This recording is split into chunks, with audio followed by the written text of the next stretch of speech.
Hello guys, welcome to God of Hogwarts. So in this video, we will see, what if Ash was the son of Giovanni and used Team Rocket's resources to build a dark harem. If you enjoy these kinds of stories, don't forget to show us some love by hitting the like button and subscribing to the channel. Your support means the world to us. Now, let's start the story. Chapter 1, Blood and Birthright. The morning Ash Ketchum turned 10 years old, his mother burned the pancakes. That was the first sign something was wrong.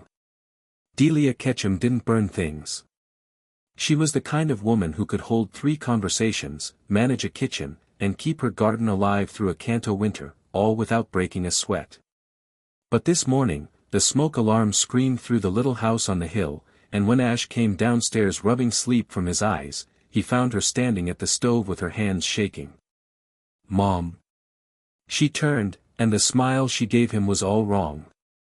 Too wide. Too fast. Like she'd been practicing it. "Happy birthday, sweetheart." She scraped the blackened mess into the trash. "I'll make a new batch. Go get dressed, Professor Oak is expecting you at 9. Ash didn't move. He'd learned early that the interesting things in life happened in the spaces between what people said and what they meant. His mother's hands were still trembling.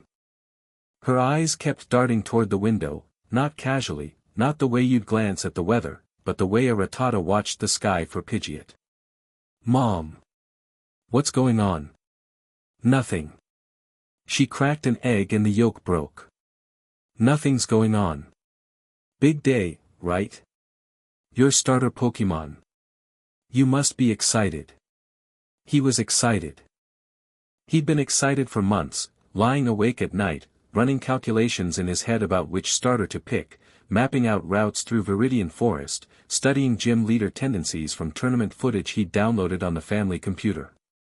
He'd watched the Indigo Conference finals 6 times, dissecting Lance's dragon strategy until he could predict the champion switches 3 moves ahead. But excitement was a luxury, and right now, his mother was scared. "You're lying," he said. Delia's hand stopped mid-whisk. For a moment, something raw passed across her face, grief, maybe, or resignation. Then it was gone, smoothed away like wrinkles from a bedsheet. "Just eat your breakfast, Ash." He ate. The pancakes were fine. The silence was not. He thought about pressing harder. He'd gotten good at reading her over the years, the way her jaw tightened when bills arrived, the way she overwatered the garden when she was anxious, the way she always changed the subject when he asked about his father. But something in the quality of her fear today told him that pushing wouldn't get him answers. Whatever was coming, it was already on its way. So he ate his pancakes, put his plate in the sink, and went upstairs to pack the bag he'd prepared weeks ago. Spare clothes, a first aid kit, a journal, and the tactical flashlight he'd saved up for from 6 months of yard work. He checked the batteries, checked the zipper, checked the weight distribution on his shoulders. 10 years old today. The beginning of everything. He just hadn't realized how literally true that was. Pallet Town sat at the southern edge of Kanto like an afterthought, a handful of houses, a single lab, and rolling fields that stretched to the coast. The kind of place where everybody knew everybody and nothing ever happened. Ash had spent 10 years here, and he'd never quite understood why it felt like a waiting room. He was halfway down the dirt path to Oak's lab when the sound hit him. Not a sound, exactly, more like the absence of one. The Pidgey stopped singing. The wind died. Even the grass seemed to hold still, as though the entire world had taken a breath and forgotten to let it out. Then he heard the helicopter. It came from the north, black against the morning sky, moving with a precision that had nothing to do with civilian flight. Ash had seen helicopters before, search and rescue mostly, the occasional lead transport. This wasn't that. This machine cut through the air like a blade, its rotors barely whispering, and it banked toward Pallet Town with the inevitability of a predator that had already chosen its prey. It landed in the field behind his house. The grass flattened in perfect circles. The engine wound down to silence. Mrs. Henderson from 3 houses down came out onto her porch. Old man Tanaka stopped pruning his hedge. Ash could feel the entire town holding its breath, the way small places do when something large and unfamiliar arrives. He should have run to Oak's lab. He should have called for his mother. But something in his chest, something that had been coiled tight for as long as he could remember, told him that this moment had always been coming. Every unanswered question, every deflected conversation about his father, every time Delia had looked at him with that complicated mix of love and worry, it had all been building toward this. The helicopter door opened, and a man stepped out. He was tall. That was the first thing Ash noticed, not just physically tall, but tall in the way that certain people filled a space, as though the air itself rearranged to accommodate them. He wore a dark suit that probably cost more than every house in Pallet town combined. His hair was slicked back, steel gray at the temples, and his face had the weathered, angular quality of a man who'd spent decades making decisions that other people had to live with. But it was his eyes that stopped Ash cold. Because they were his eyes. The same dark brown, the same sharp intelligence, the same unsettling calm. Like looking into a mirror that showed him 30 years from now. The man crossed the field with measured steps. 2 figures in black flanked him, bodyguards, obviously, with the rigid posture and empty expressions of people trained to be furniture until they needed to be weapons. They stopped 10 paces from Ash. "You look like her," the man said. His voice was deep, controlled, the kind of voice that never needed to be raised. Around the mouth. The stubbornness. But the rest, a faint smile. "The rest is me." Ash's heart was hammering, but his voice came out steady. He'd always been good at that, keeping the outside calm while the inside churned. "You're Giovanni." It wasn't a question. He'd known, on some level, for years. The money that appeared in their account like clockwork despite his mother never seeming to work. The men in dark cars who sometimes parked at the edge of town and watched. The way Professor Oak looked at him sometimes, not with fondness, but with something closer to calculation, like he was an equation that hadn't been solved yet. Ash had pieced together fragments over the years, overheard phone calls, news reports about organized crime in Viridian, the way his mother flinched whenever Team Rocket appeared on television. He wasn't certain of every detail, but the broad strokes had been clear to him for at least 2 years. Giovanni's smile widened, just slightly. "Your mother told you." "My mother told me my father was a trainer who left. She didn't tell me anything else." Ash paused. "But I can read. And I'm not stupid." "No," Giovanni agreed. "You're not." They sat in the kitchen. Delia stood at the counter with her arms crossed, and the look she gave Giovanni could have stripped paint. But she didn't tell him to leave. Ash noticed that. She'd known he was coming. She'd probably known the exact date. "How long?" Ash asked. "How long what?" Giovanni said. "How long have you been planning to show up?" "Because this," he gestured at the helicopter visible through the window, at the bodyguards standing like statues in the yard. "This isn't spontaneous. You've been waiting." Giovanni leaned back in the kitchen chair. It creaked under his weight, a cheap wooden thing that had no business supporting a man who controlled half the underground economy of 6 regions. "I've been waiting for 10 years. The agreement was that your mother would raise you until you were old enough to choose." "Choose what?" "Your life." Delia made a sound, half laugh, half sob. "Don't make it sound noble, Giovanni. You're here to recruit him. I'm here to offer him the truth. Which is more than you've given him." The silence that followed was the kind that could cut glass. Ash looked between them, his mother, pale and furious and terrified, and this man who shared his face and spoke with the casual authority of someone who'd never been told no. He could see the history between them, not the details but the shape of it, years of negotiation, of compromise, of a relationship that had ended everywhere except in the biological fact of Ash himself. "So tell me the truth," Ash said. Giovanni told him. Team Rocket. Not the cartoon version, not bumbling agents chasing rare Pokémon through forests. The real operation. A multinational organization with research divisions that made Sylph Company look like a garage project.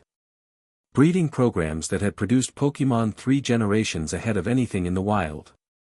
Intelligence networks that reached into every gym, every league office, every police department in Kanto and Johto. Political connections that went so high they became invisible. The league wants trainers to believe that power comes from badges and tournament rankings, Giovanni said. That's the story they sell. It keeps people in line, gives them a ladder to climb so they don't notice the ceiling. He steepled his fingers. Team Rocket operates outside that system. We don't climb ladders. We build elevators. You're a crime lord, Ash said flatly. Giovanni didn't flinch at the word. Most men would have reached for euphemisms, softened the edges. Giovanni wore it like a tailored suit. I'm a realist. Every system of power has a shadow. I run the shadow. And I run it well, better than anyone else could, because I understand something the League doesn't: you can't eliminate the darkness.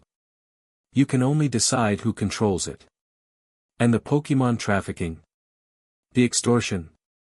The people who get hurt? Giovanni's gaze sharpened. You've done your research. I told you. I can read. Then you know that every Pokémon in our breeding program is treated better than 90% of League-caught Pokémon. You know that our extortion operations primarily target corporate entities that exploit trainers. And you know that the League's own enforcement arm, the G-Men, have a body count that would make you reconsider who the villains really are. He spread his hands. I won't pretend we're saints. We're not. But the world isn't divided into heroes and villains, Ash. It's divided into people who have power and people who don't. I'm offering you the chance to be the former. Ash processed this. His mother was crying quietly now, not the dramatic kind, just tears tracking down her cheeks while she stood perfectly still. He wanted to comfort her. But he also wanted to hear the rest. Why now? He asked. You could have come any time. Why my 10th birthday? Giovanni's expression shifted. Something flickered behind those dark eyes, something Ash couldn't quite read. It might have been concern. It might have been fear. On a man like Giovanni, they probably looked the same. Because someone is moving against me. An organization called the Ether Conclave. They've been operating in the shadows for longer than Team Rocket has existed, possibly longer than the League itself. And they've made it clear that my operation is an obstacle they intend to remove. He paused. I need an heir. Not eventually. Now. An heir, Ash repeated. Someone who can operate in the light. The trainer world, the tournament circuit, the public eye.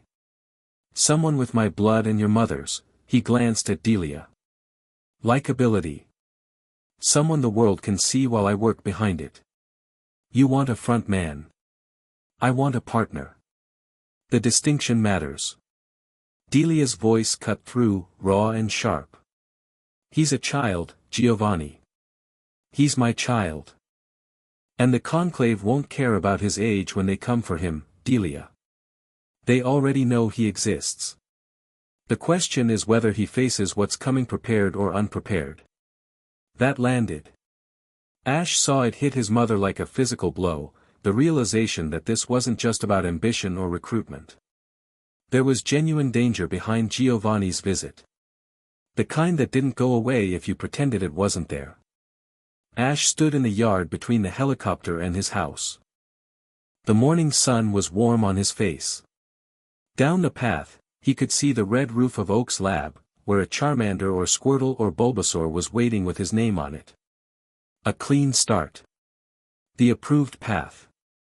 10 years of badges and battles and the comfortable fiction that the world was fair. Behind him, the helicopter waited. And beyond it, something vast and dangerous and real. He thought about Leaf. She was probably at the lab already, bouncing on her heels, ready to start her journey the right way. Leaf, who was smarter than him in some ways, more disciplined in others, and absolutely certain that the system worked because she'd never had a reason to doubt it. She'd be champion someday, probably. And she'd do it clean, the way the league wanted. Ash wanted something different. He'd always wanted something different. Not better, not worse, just different. Bigger. More honest. The kind of power that came from seeing the world as it actually was, not as the brochures said it should be. Delia stood in the doorway. Ash. Please. Mom. He turned to face her. Did you know? All this time, the money, the Watchers, did you know what he was? She closed her eyes. Yes. And you stayed anyway. I stayed because I love you. And because he promised you'd have a normal childhood. That he'd stay away until he needed me. She didn't deny it. That was the thing about Delia, she might lie by omission, but she couldn't lie to his face. It was the one trait they shared. Ash looked at Giovanni, who stood by the helicopter with his hands in his pockets, watching with the patient stillness of a man who had learned that the most important negotiations were the ones you let the other person have with themselves. If I come with you, Ash said, I'm not your soldier. I'm not your puppet.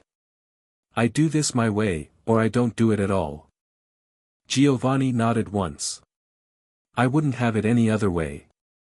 And I want a Pokemon. Not from Oak. From you. The best you have.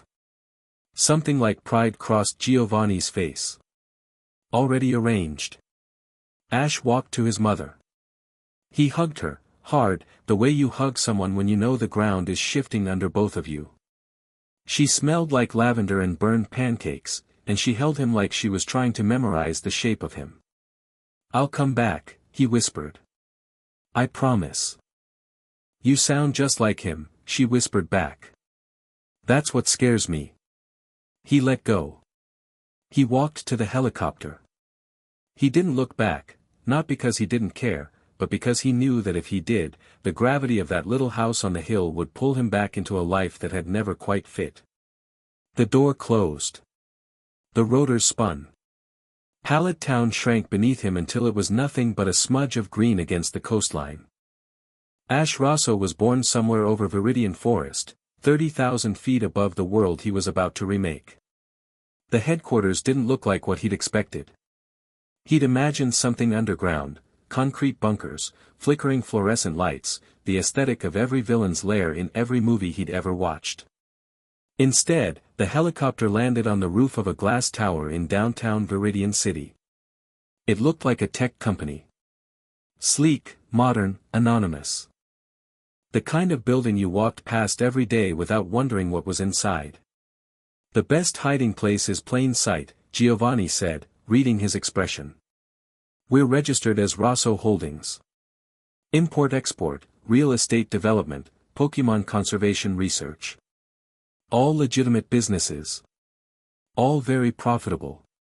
And all very useful for moving resources where they need to go without attracting attention.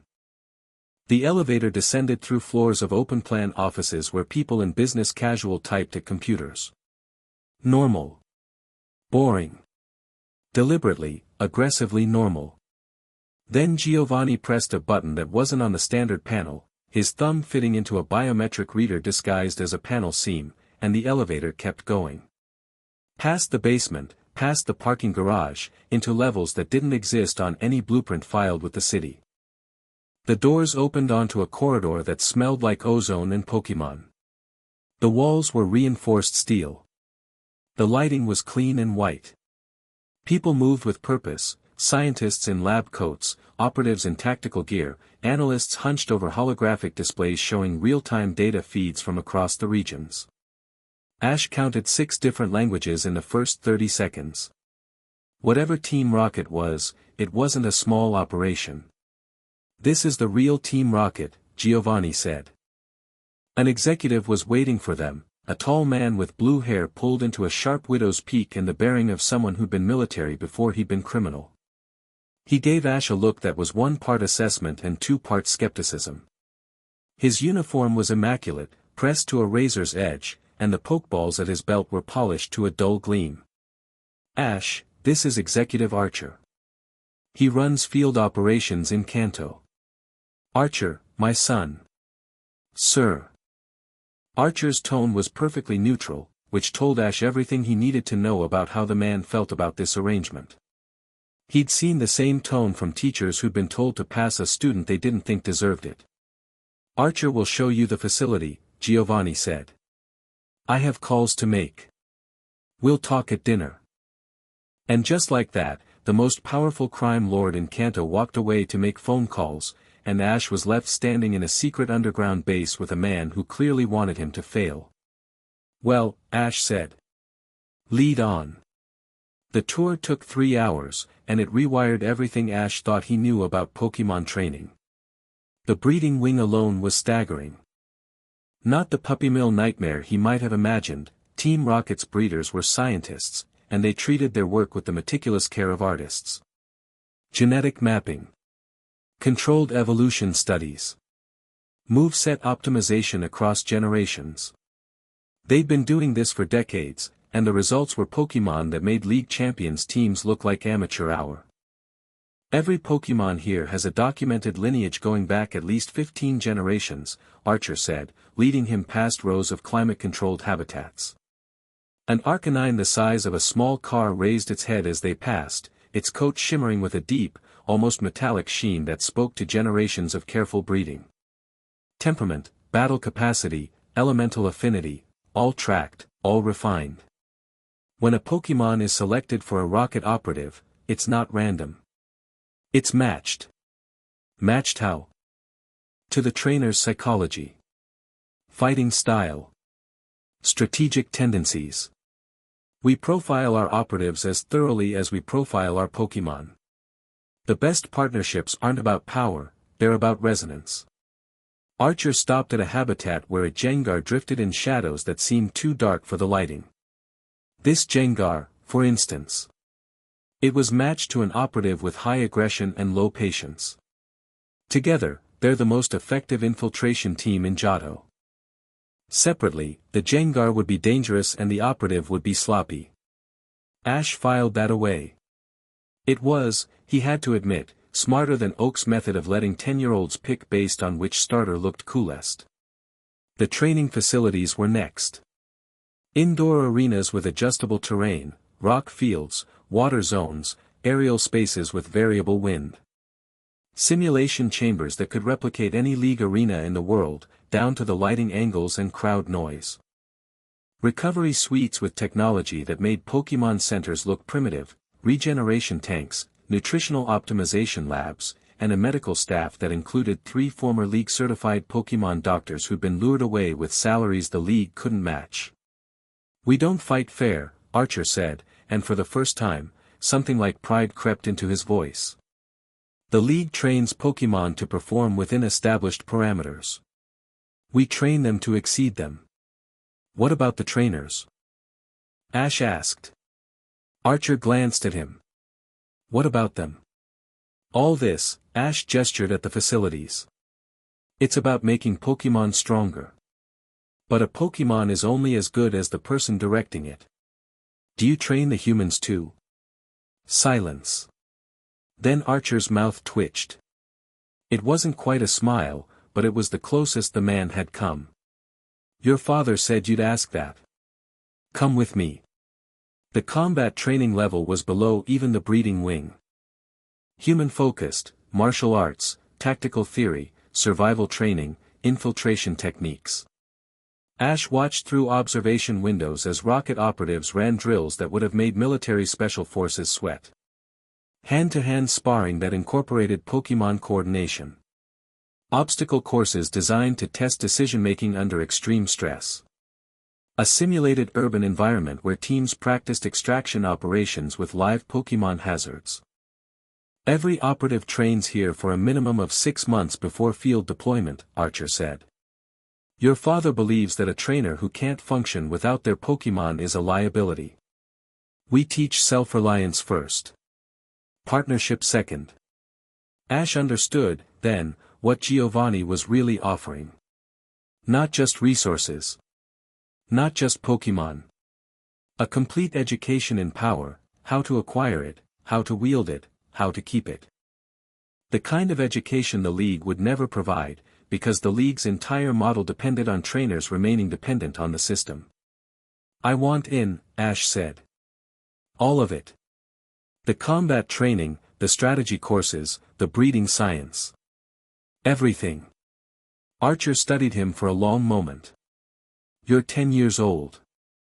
And you've been watching me decide whether I'm going to cry for my mother and run home since the moment we met. I'm not going to. So either train me or get out of my way. Another not quite smile. Your father's son, Archer murmured. Fine.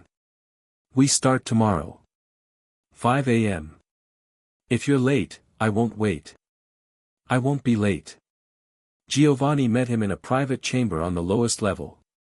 The room was circular, dimly lit, and warm, warmer than the rest of the facility. The walls were polished stone, natural rock that predated the facility itself, and Ash could feel the age of the place pressing in around him. In the center stood a single habitat pod, its transparent walls glowing faintly orange. Inside the pod, a Charmander slept. But not like any Charmander Ash had ever seen. This one was slightly larger than standard, its scales a deeper orange that shaded to near black at the tips.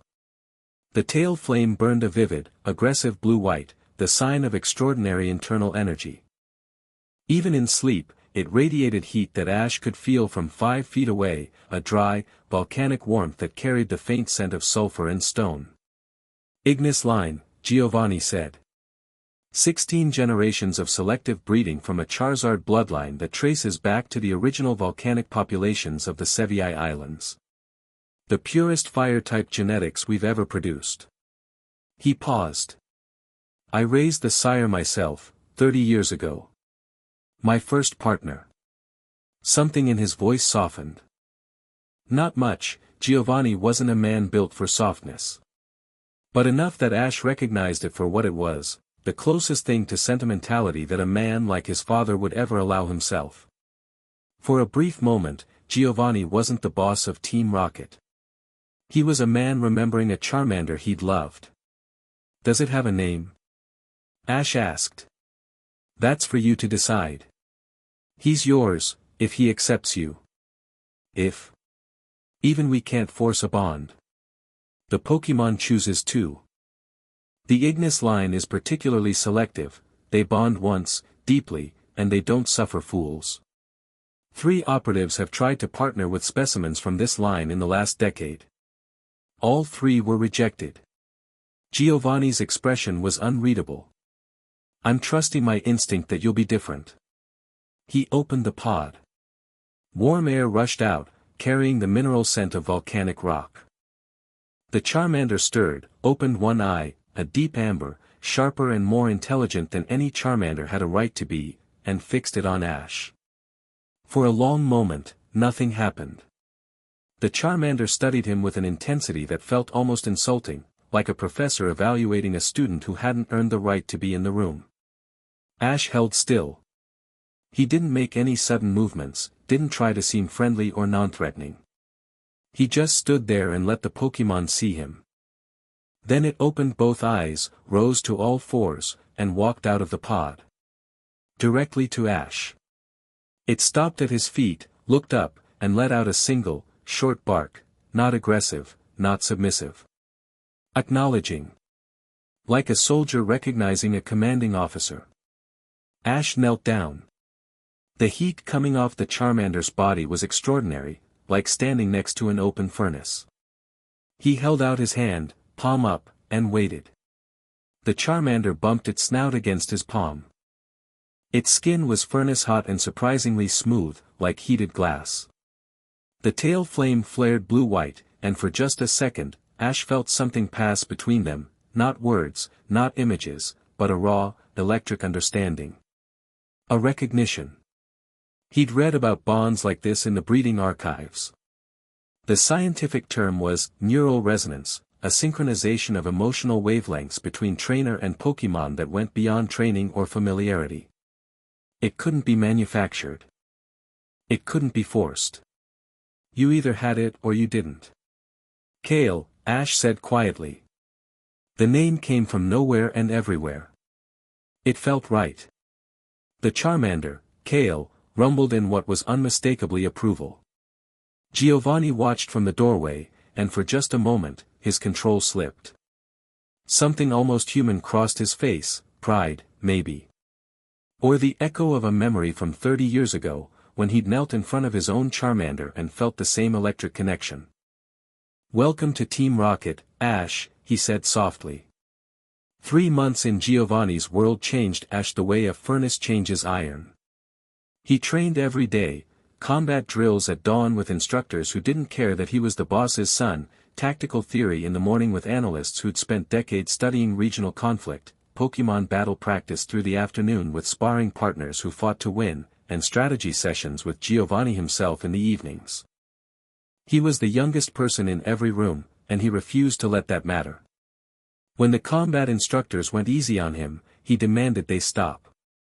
The first instructor who took him at his word put him on the mat 17 times in 20 minutes. By the end of the month, Ash was putting the instructor on the mat. Not often. But enough. When the strategists dumbed down their briefings, he called them on it. They started giving him the unredacted versions, and he stayed up until 2 in the morning reading them until he understood every word. When Archer assigned him remedial exercises, Ash completed them in half the expected time and asked for more. The physical transformation was visible within weeks.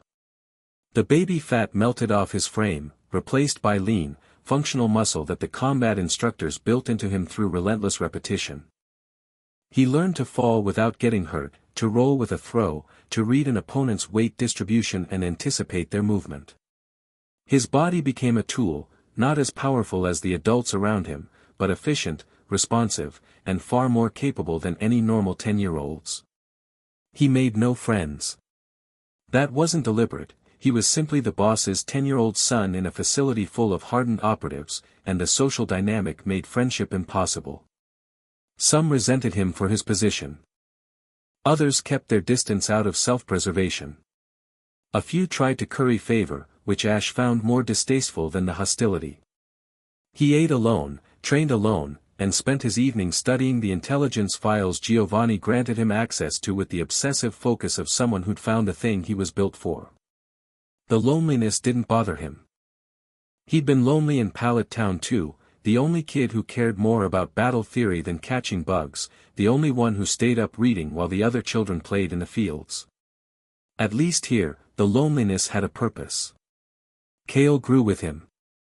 The Charmander was already exceptional, but under Ash's direction, and with access to Team Rocket's training resources, he became something remarkable. His fire attacks hit harder than Pokémon twice his size. His reflexes bordered on precognitive. He developed a fighting style that was uniquely his, patient and explosive, holding back until the perfect moment and then unleashing everything at once. The breeding scientists watched his progress with professional fascination, noting that his growth rate exceeded even the Ignis line's projections. And the bond between them deepened into something that went beyond trainer and Pokémon. Ash could sense Kale's mood from across a room. Kale could anticipate Ash's battle commands before they were spoken. They moved together with the fluid synchronicity of a single organism, and in training battles, that coordination gave them an edge that raw power alone couldn't match. But it was the strategic education that truly transformed Ash. Giovanni didn't teach him to fight. He taught him to think. Geopolitics. Economic leverage. Information warfare. The psychology of negotiation. The art of positioning, putting your pieces in place so that when the moment came, the outcome was already decided before the first move was made. Power isn't strength, Giovanni told him one evening over a chessboard in his private office. Persian lay curled at his feet, watching the game with those unsettling coin eyes. Strength is what you fall back on when your power fails. Real power is making strength unnecessary. He moved his bishop. Do you understand? Ash studied the board. His father had trapped his king 3 moves ago, he was only now seeing it. The combination was elegant, a bishop sacrifice that opened a diagonal for the queen while simultaneously cutting off his king's escape squares. You're saying the fight should be over before it starts. I'm saying the best fights are the ones no one realizes happened. Ash conceded the game. He was getting better at chess. He'd won twice in 30 games. Giovanni seemed genuinely pleased by those 2 wins, which told Ash more about his father's respect for him than any words could have. They talked about more than strategy on those evenings. Not personal things, Giovanni wasn't built for that kind of conversation. But the edges softened over time. Giovanni told him about the early days of Team Rocket, when it was nothing but a handful of ambitious trainers who'd gotten tired of the league's corruption. He told him about the compromises that turned an idealistic rebellion into a criminal empire, the deals that couldn't be undone, the lines that looked clear from a distance but dissolved up close. He never apologized for any of it, but Ash heard something in those stories that Giovanni probably didn't intend to share: regret. Not for what he'd built, but for the price it had cost. Do you ever think about getting out? Ash asked once. Giovanni's expression didn't change, but something behind his eyes went very still. Every day, he said. And then I remember that the only thing worse than running the shadow is letting someone else run it. So when Giovanni called him in for a real mission, Ash was ready. Or at least, he was as ready as a 10-year-old with 3 months of paramilitary training and a genetically superior Charmander could be. Cerulean City, Giovanni said, spreading a holographic map across his desk. The gym there has been under-resourced for years. The Waterflower family runs it. 4 sisters, the eldest 3 are more interested in their water show performances than actual training. They left 6 months ago for a tour circuit in Hoenn. The youngest, Misty, has been holding the gym together essentially alone. And you want the gym, Ash said. I want influence. Gyms are power nodes in the league system, they control badge distribution, they feed data to the league's ranking algorithms, and they serve as the league's eyes and ears in their region.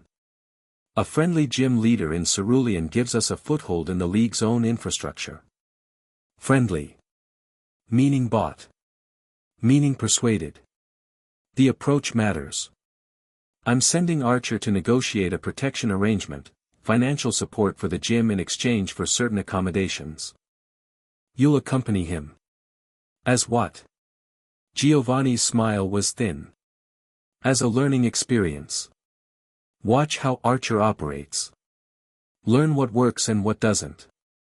And if you see an opportunity to do it better, take it. That last part was a test.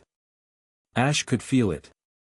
Giovanni was giving him permission to contradict a senior executive, but only if he was right. Get it wrong, and he'd lose credibility he couldn't afford to lose. When do we leave? Ash asked. Tomorrow morning. He spent that night preparing. Not packing, he'd learned to keep a ready bag within the first week. But preparing mentally, running scenarios, anticipating variables. He pulled up everything Rocket's files had on Misty Waterflower and read through it twice. Her battle record was impressive, a 73% win rate against challengers, despite being undersupplied and understaffed. She favored aggressive openers with her Starmie, then shifted to attrition tactics with her Stereo and Goldeen. The Gyarados was her closer, she deployed it only when she wanted to make a statement. Kale watched him from the bed, tail flame casting dancing shadows across the intelligence reports on Ash's screen. The Charmeleon had developed a habit of watching Ash work, those amber eyes tracking between the screens and Ash's face with an alertness that never quite switched off. Even resting, Kale was ready. They both were. Cerulean City sat between the mountains and the sea, all blue rooftops and white stone, with the massive dome of the gym rising from the city center like a crown. It was prettier than Viridian City, cleaner, brighter, with an openness that came from being built around water rather than industry. The cape to the north was visible from almost everywhere in the city, a green finger of land pointing toward the open ocean. Ash arrived with Archer and a two-person security detail in a black sedan that was as subtle as a Gyarados in a bathtub. Kale rode in his pokeball at Ash's belt. The Charmander had evolved into Charmeleon 2 weeks ago during an intense training session, the evolution triggered by a combination of battle experience and sheer force of will. The newly evolved Pokémon was even more formidable than before, his blue-white tail flame now hot enough to melt standard-issue steel. The evolution had changed Kale's temperament slightly, he was moodier now, more aggressive, with a predator's impatience that Ash was still learning to channel. "Let me do the talking," Archer said as they approached the gym's main entrance. "Your role is to observe. Nothing more." "Understood." Archer gave him a look that said he didn't believe that for a second, which was fair, because Ash didn't believe it either. The gym's interior was a cathedral of water, massive tanks built into the walls, aquatic Pokémon drifting through interconnected channels that ran beneath glass floors. The main arena was an Olympic-sized pool with retractable platforms, the water crystal clear and lit from below. It was beautiful, and it was falling apart. Ash noticed the cracked tiles, the flickering lights, the fundraising posters taped to the walls with desperate optimism. Maintenance requests stacked on the front desk, unanswered. A competition-grade diving board with a visible crack in its base. The Cerulean gym was running on pride and duct tape. They found her at the pool's edge, training. Misty Waterflower was not what he'd expected. The files Archer had shown him described a 13-year-old gym leader struggling to maintain her family's legacy. What the files hadn't captured was the intensity. She stood at the pool's edge in a training suit, calling commands to a Starmie that moved through the water like a living blade, executing attack patterns with a precision that spoke to hours, years, of relentless practice. Her form was perfect. Her timing was flawless. And the Starmie responded to her with the kind of immediate, total trust that you couldn't train into a Pokémon. You had to earn it. Her red hair was pulled back in a messy ponytail. Her eyes were sea green and sharp. And when she turned to face them, those eyes landed on the rocket insignia on Archer's lapel and went from sharp to lethal. "Get out." Archer didn't flinch. "Ms. Waterflower. We have a proposal that I said get out. I know who you are. I know what that symbol means. And whatever you're selling, I'm not buying. Perhaps if you'd hear, you want to hear something." She pulled another Pokeball from her belt. "I've got a Gyarados in this ball who hasn't eaten today. Want to find out if Team Rocket tastes like chicken?" Ash, standing slightly behind Archer, found himself doing something entirely inappropriate for the situation. He was grinning. Because here was a 13-year-old girl, alone, facing down a senior Team Rocket executive and 2 armed operatives, and she wasn't just unafraid, she was angry. Not the panicked anger of someone cornered, but the righteous fury of someone who'd drawn a line and dared the world to cross it. He liked her immediately. That was going to be inconvenient.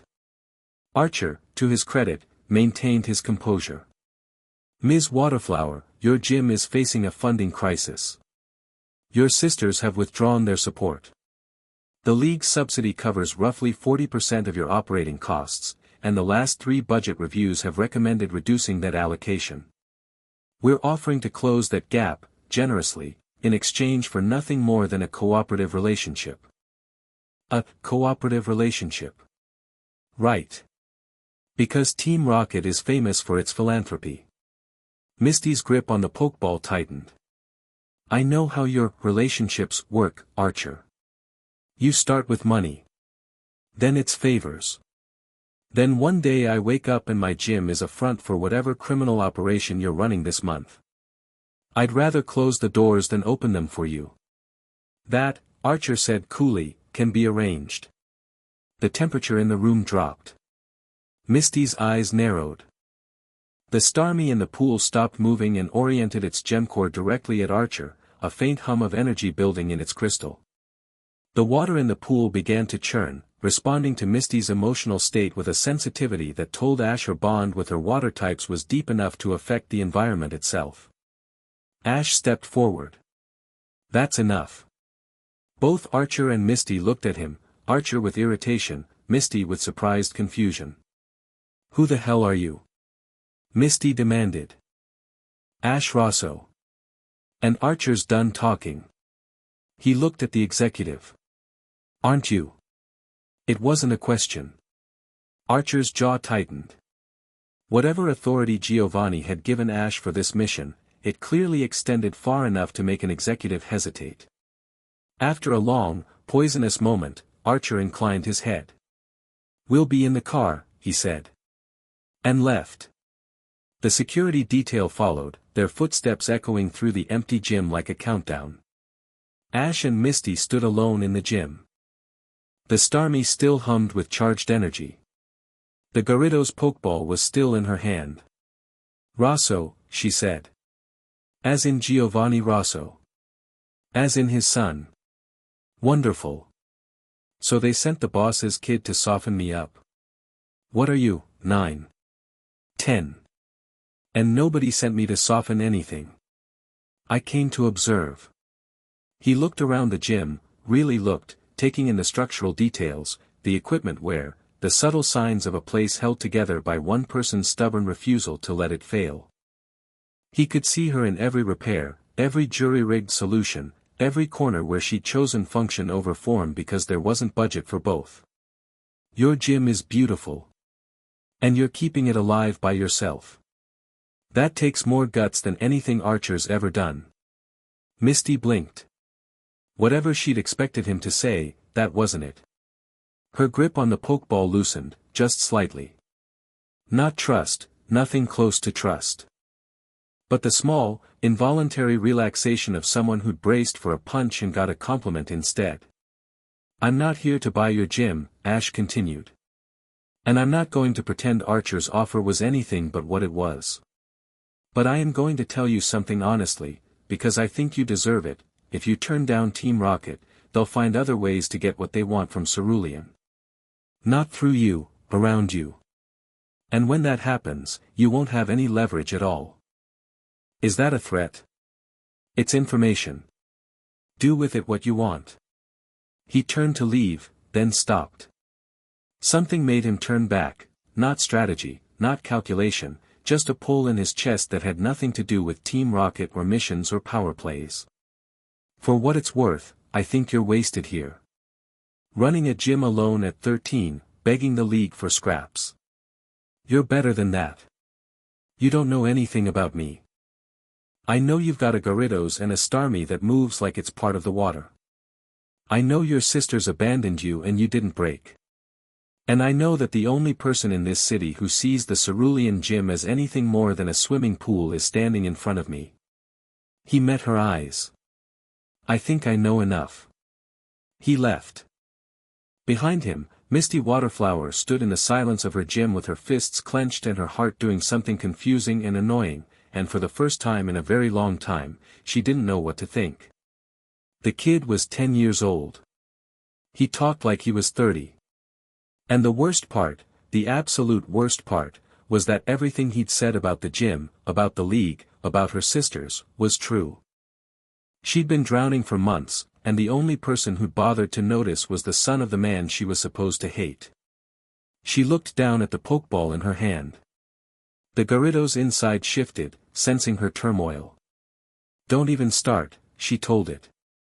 "I'm not going over to the dark side just because some kid with nice eyes said nice things." The Garridos rumbled skeptically. Misty had the distinct impression she was being judged by her own Pokémon. "Shut up," she said, and went back to training. But her form was off for the rest of the day, and she kept catching herself staring at the door he'd walked through. In the sedan, Archer was already on a secure call. Ash caught fragments, uncooperative, alternative measures, asset team ready for deployment. The standard Rocket playbook, when charm failed, escalate to coercion. Ash tapped Archer's arm. The executive covered the mouthpiece, irritation radiating off him like heat from Kale's tail flame. "Call it off, Ash said. Excuse me. Whatever alternative measures you're planning, call them off. With respect, Mr. Rosso, the Cerulean operation has been in planning for, I'm aware. And I'm telling you that coercing Misty Waterflower will be counterproductive. She's not the type to break. She's the type to burn the gym down herself before she lets anyone take it from her. And when she does, you'll have a public relations disaster, a hostile gym leader with nothing left to lose, and zero operational gain. He paused, letting that sink in. I'll handle Cerulean. My way. My father put me on this mission for a reason. And it wasn't to watch you bully a teenager. Silence. Archer's eyes were cold, calculating, running the math on whether defying the boss's son was worth the satisfaction. Ash watched him do it, and waited.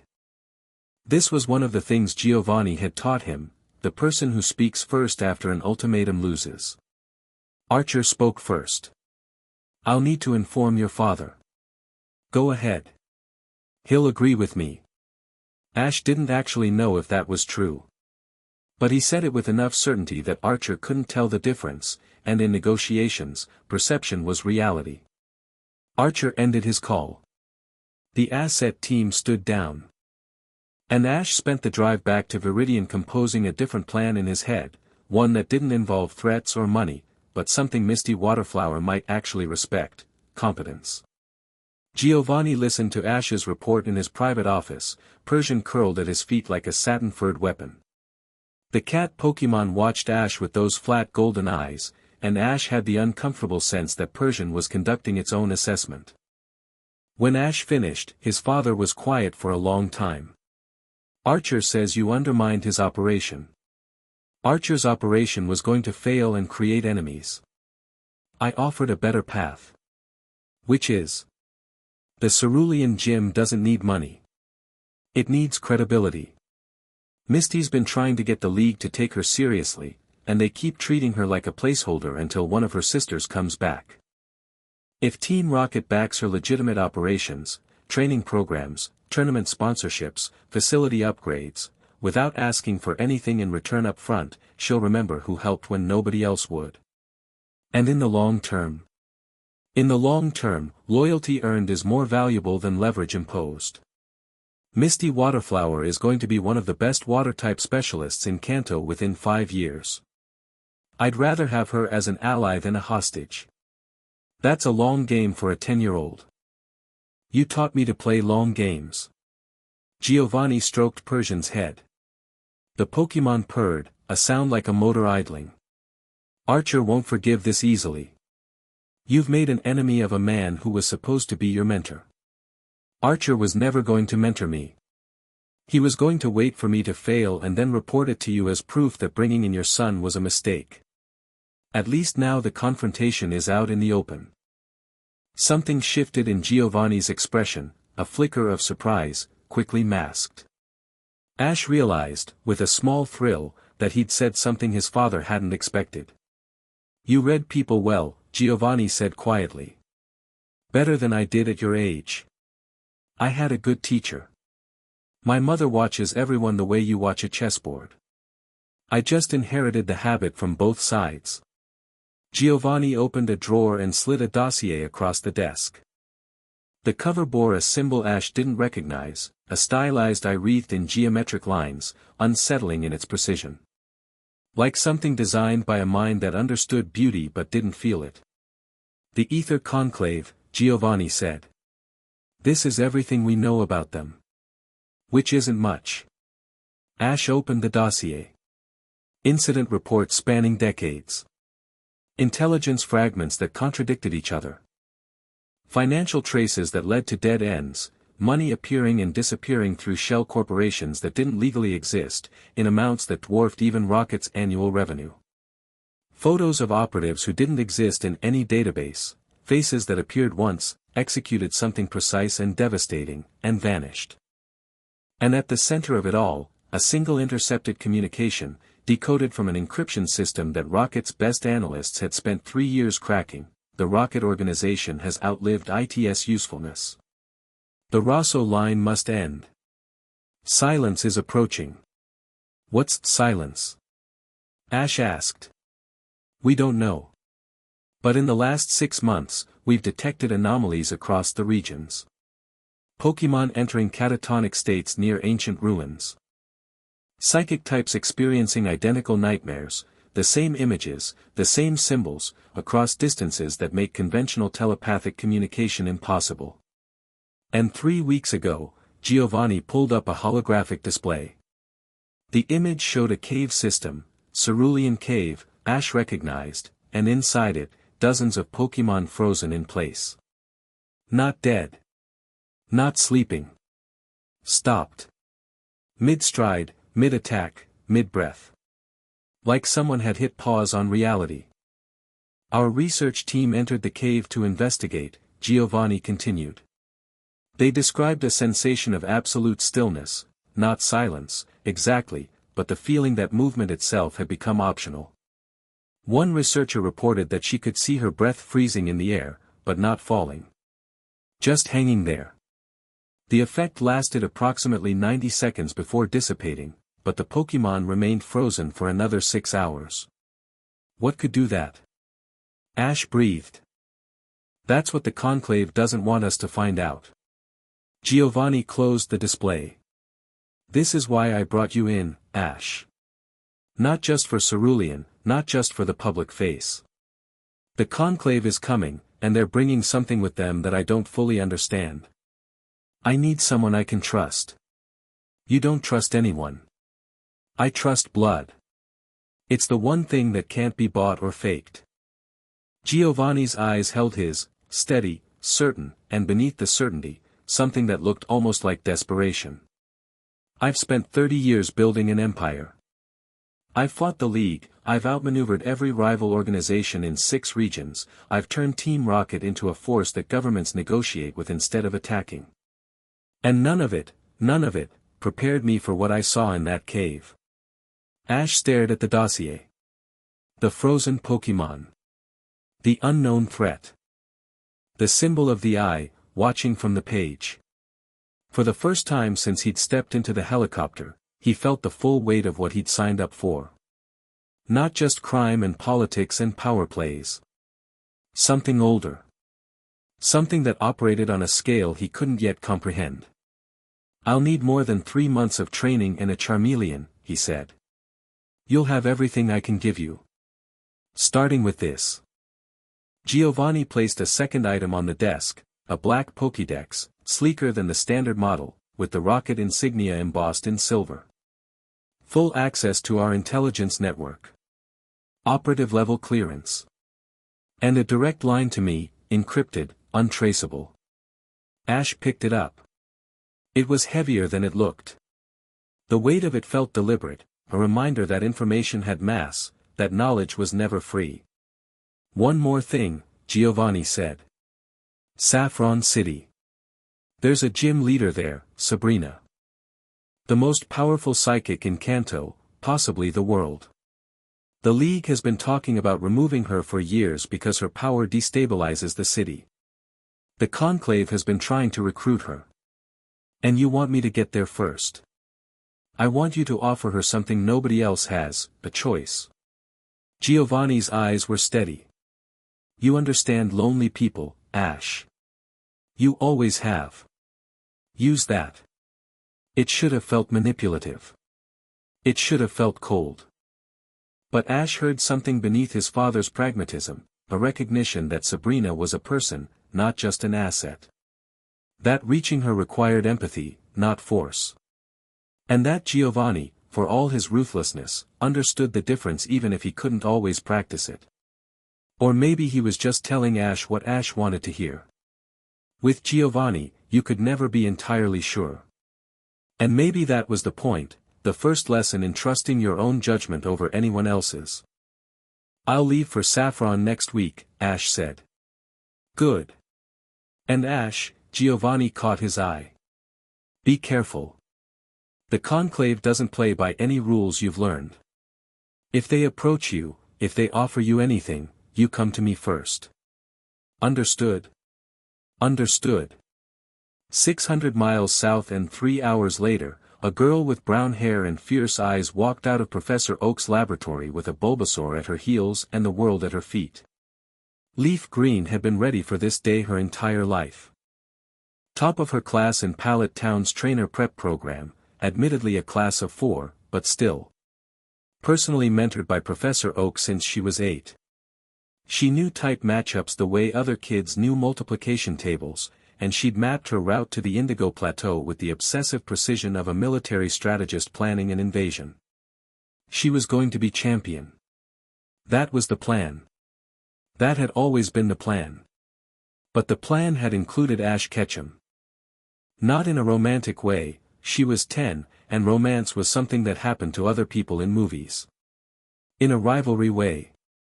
Ash was the only person in Pallet Town who could keep up with her, the only one who challenged her ideas instead of just nodding along.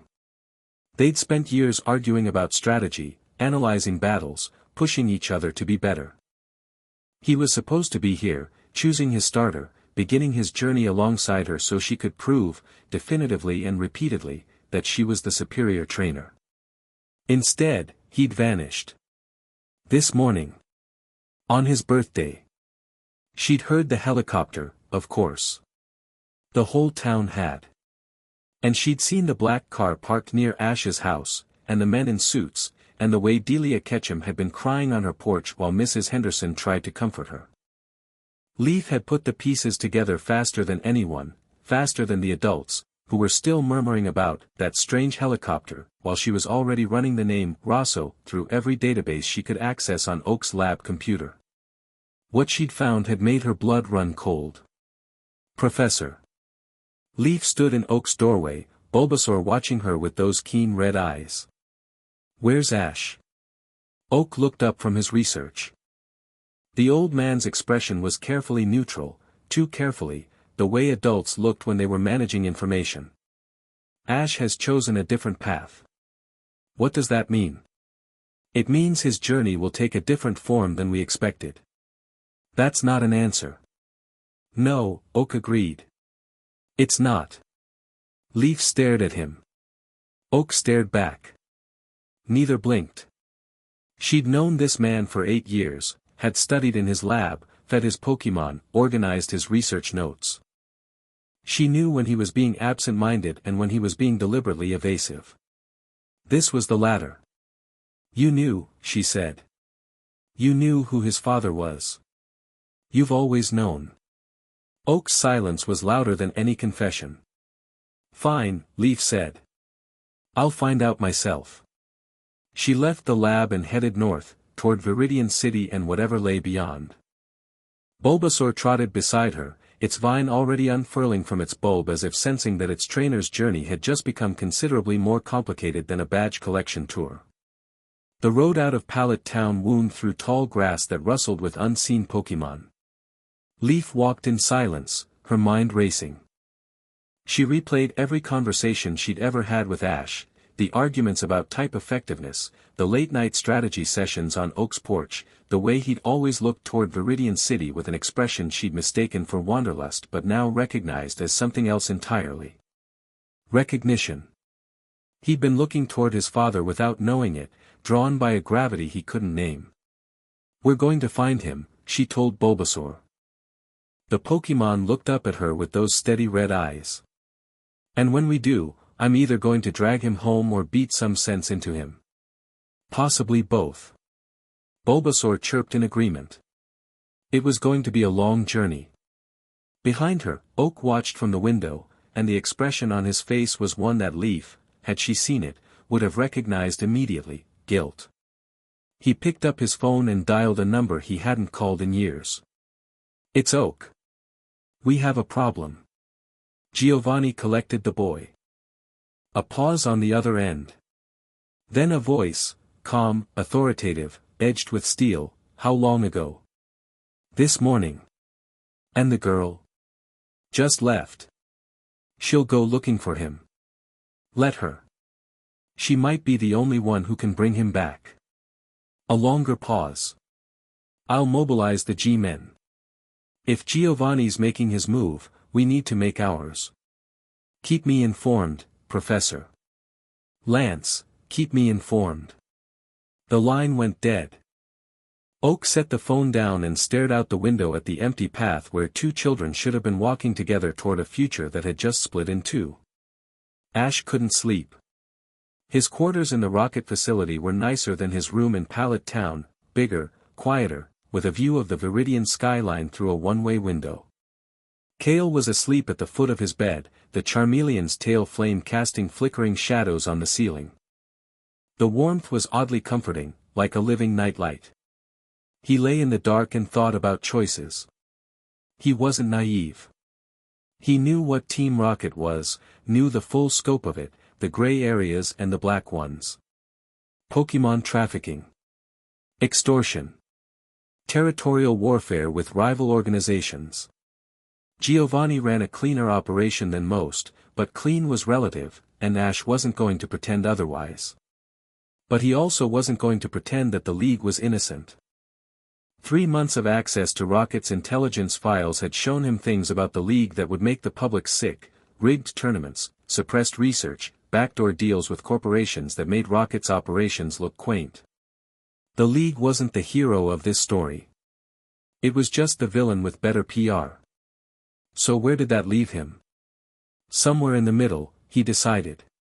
In the gray space between light and dark where the real decisions got made. He'd use Giovanni's resources. He'd build his own power base. He'd protect the people who earned his loyalty, Kale, first and always, and maybe, eventually, others.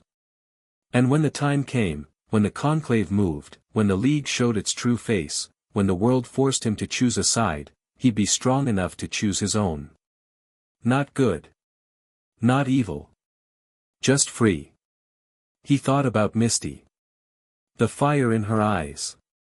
The way she'd stood alone in that crumbling gym and dared the world to cross her line. There was something there, not romance, he was 10, for Arceus's sake, but a recognition. She was like him, in a way. Alone. Stubborn. Refusing to break. He thought about Sabrina. A name in a file. The most powerful psychic in Kanto, isolated by her own abilities, feared by the people who should have protected her. Giovanni wanted her as an asset. The conclave wanted her as a weapon. Ash wondered what she wanted for herself, and whether anyone had ever bothered to ask. He thought about Leaf. She'd be looking for him. He knew that with the certainty of someone who'd spent years competing with a person too stubborn to accept an unanswered question.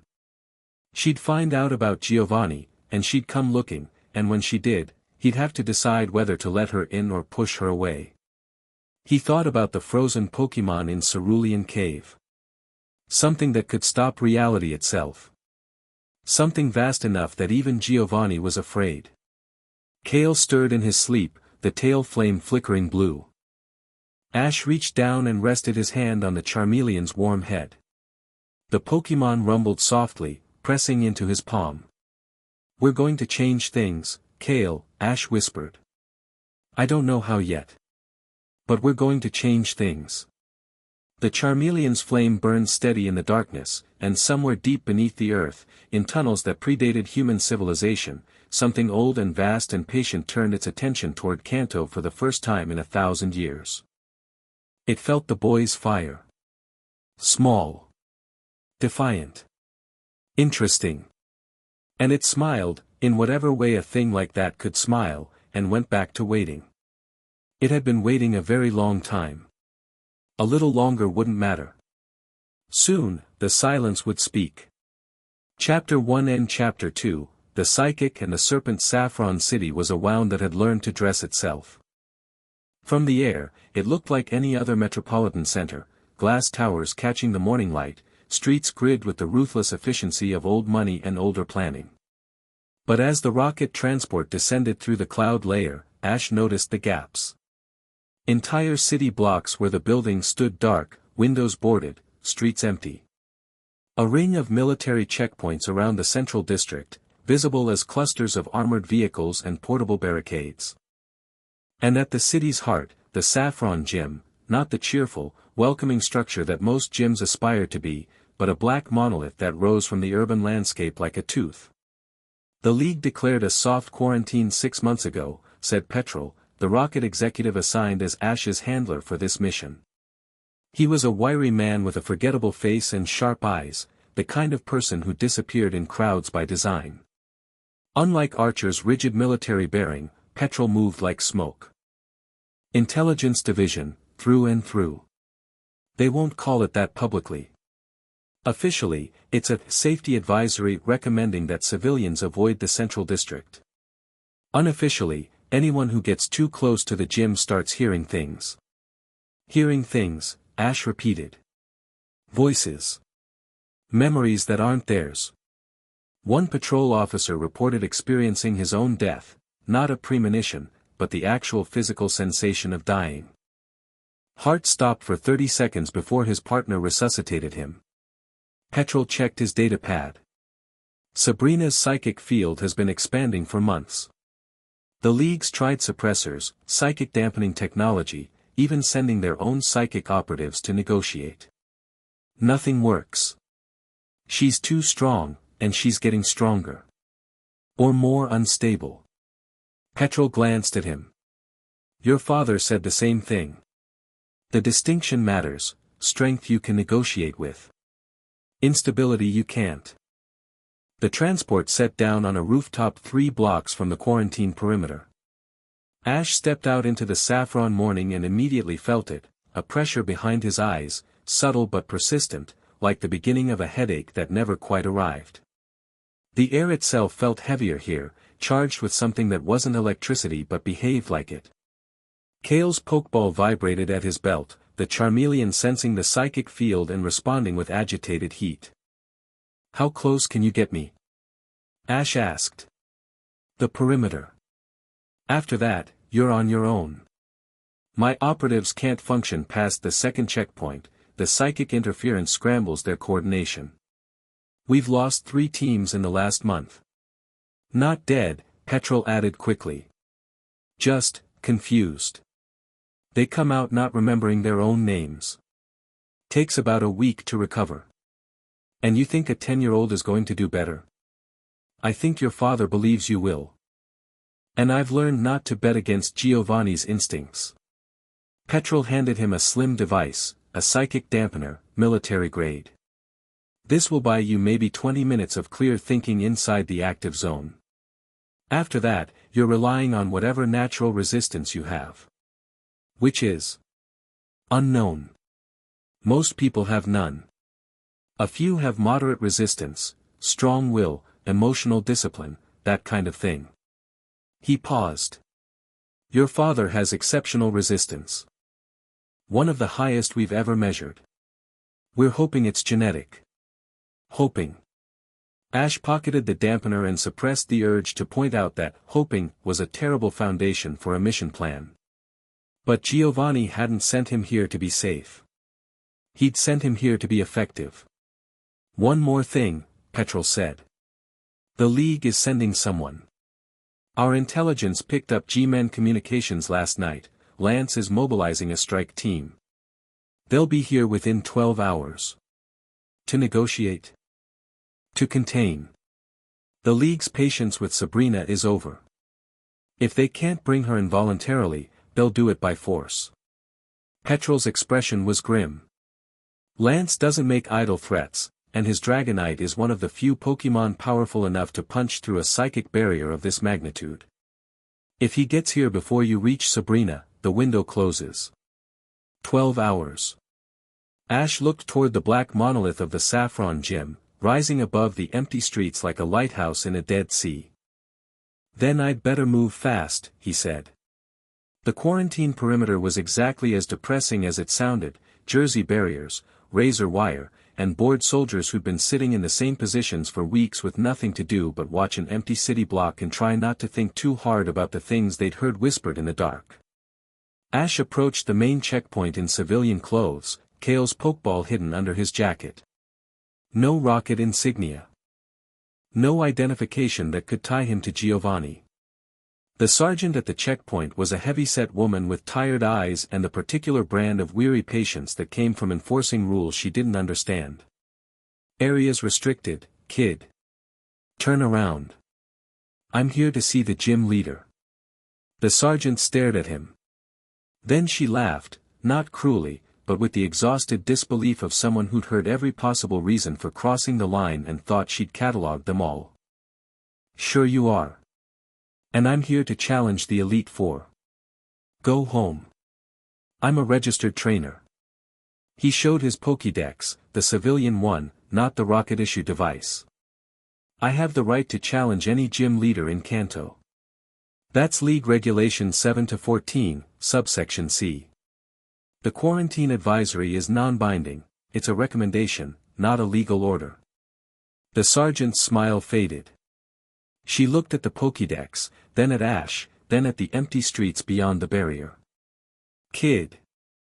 I've seen trained soldiers come out of there crying. Whatever you think is in that gym, it's worse. I know exactly what's in that gym. And I'm going anyway. Something in his voice, the steadiness of it, the absolute lack of doubt, made the sergeant hesitate. She'd been trained to evaluate threats, and this kid didn't register as one.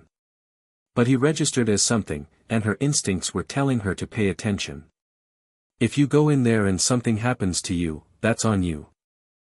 I'm logging this interaction, and I'm noting that you were advised against entry. Understood? Understood. She moved the barrier. Ash walked through, and the city swallowed him. The silence was the first thing. Not quiet, silence. The absence of sound so complete that Ash could hear his own blood moving through his veins. No traffic, no birds, no wind. The buildings on either side of the street were intact but abandoned, doors hanging open, personal belongings visible through ground floor windows. People had left in a hurry. Some had left mid-meal, he could see plates on a table through one window, food long since rotted to unrecognizable mush. Then the whispers started. Faint at first, like hearing a conversation in another room through a wall. He couldn't make out words, just the rhythm of speech, the rise and fall of questions and answers, arguments and confessions, thousands of voices layered over each other until they became a kind of static. The psychic dampener at his hip hummed softly, doing its work, but Ash could feel the pressure increasing with every step. Like walking deeper into water, the weight building against his chest. Kale rumbled from his pokeball. Ash could feel the Charmeleon's agitation through their bond, the psychic field was pressing against Kale too, and the fire type was responding with instinctive aggression, his internal temperature spiking. Ash sent a pulse of calm through the bond, not words but a feeling, steady, hold, trust me. Kale's agitation dimmed. Not gone, the Charmeleon was too smart to ignore a threat, but controlled. Channeled. Ready. For blocks from the gym, the whispers resolved into something coherent. You shouldn't be here. Ash stopped walking. The voice was inside his head, not his thoughts, not his inner monologue, but something distinctly other. Female. Young. Exhausted beyond description. Sabrina, he said aloud. Go away. I'm not accepting challengers. I'm not accepting anyone. I'm not here to challenge you. Then why are you here? Because in about 11 hours, Lance is going to arrive with a strike team and try to take you by force. And I think you deserve a better option than that. Silence. Real silence this time, the whispers stopped, the pressure eased, and for a moment the abandoned street was just an abandoned street. Then, very quietly, who are you? Someone who knows what it's like to be alone. The psychic pressure shifted. Not less intense, but different, probing instead of pushing. He felt it move through his mind like fingers turning pages, skimming his thoughts with a delicacy that belied the raw power behind it. She was reading him. Not his secrets, not his memories, she was reading his emotional landscape. The shape of his loneliness. The texture of his determination. The complicated knot of guilt and ambition and care that made up who he was at 10 years old and already too old for his age. It lasted maybe 3 seconds. It felt like a lifetime. The door will be open, Sabrina said. And the whispers returned, but gentler now. Less static, more music. As if the city itself was showing him the way. The saffron gym was not designed for comfort. It was designed for power. The entrance hall was a cathedral of dark stone and psychic crystal, massive amethyst formations growing from the walls and floor, pulsing with a faint inner light that shifted between purple and white. The air was warm and thick, carrying the ozone scent of active psychic energy. Ash felt the dampener at his hip working overtime, its hum rising in pitch as it struggled against the ambient field. He walked through corridors that didn't follow normal geometry. Hallways that bent at angles that shouldn't have been possible. Rooms that were larger on the inside than the outside. A staircase that went up for 3 flights and deposited him on the same floor he'd started on. The gym was a psychic maze, shaped by Sabrina's mind, and it was testing him, not his intelligence, but his composure. Could he walk through impossible spaces without panicking? Could he accept that the rules he knew didn't apply here? He could. He'd spent 3 months learning that the rules he knew didn't apply anywhere. The central chamber was at the gym's heart, a circular room with a domed ceiling that showed the sky, except the sky was wrong. Too many stars. Constellations that didn't match any chart. A moon that was the wrong color and in the wrong phase. Sabrina's sky. Her inner world projected onto the physical one. She sat at the center of the room on a simple wooden chair, and she was nothing like what Ash had expected. The files described a 20-year-old woman of extraordinary psychic power. What they hadn't captured, couldn't capture, was the fragility. Sabrina was thin in a way that spoke to forgotten meals and sleepless nights. Her dark hair hung loose past her shoulders, uncombed. Her eyes were the problem, large, dark, luminous, and utterly, terrifyingly aware. They looked at Ash and he had the immediate, visceral certainty that she could see everything about him. Not just his thoughts. His past, his future, the probability curves of every decision he'd ever make. She wore a simple white dress. No shoes. Around her, the air shimmered with barely contained power, like heat rising from asphalt. "You're younger than I expected," she said. Her speaking voice was different from her psychic voice, softer, more uncertain. The telepathic projection had been controlled, precise. In person, she sounded like someone who hadn't spoken aloud in a long time. "I get that a lot." Ash stopped 10 feet from her. Not too close, not too far. Respectful distance. "I'm Ash. I know who you are. I read it when you entered the perimeter." A pause. "Giovanni's son. He sent you to recruit me. He sent me to talk to you. What happens after that is your choice." "My choice." She said the word like it was in a foreign language. "People don't usually offer me choices. They offer demands. The League demands I submit to psychic limiters. The Conclave demands I join their cause. Your father demands I plug into his intelligence network." Her lips twitched, not quite a smile. "You're the first person who's come through that door in 6 months without demanding something." "I want something. I'm just not going to demand it." "What's the difference?" "A demand assumes you don't have the power to say no." "I know better." She studied him.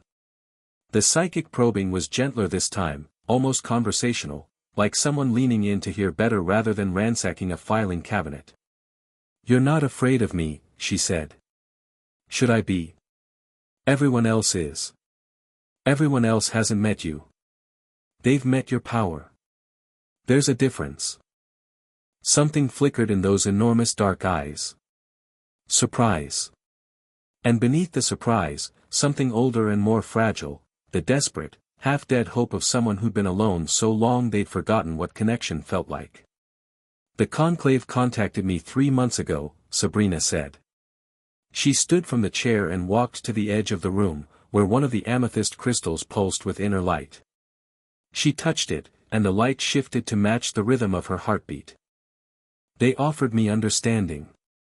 They said they could explain what I am, why my power keeps growing, why I can't control it anymore. They said there are others like me. Are there? I don't know. And that's the problem.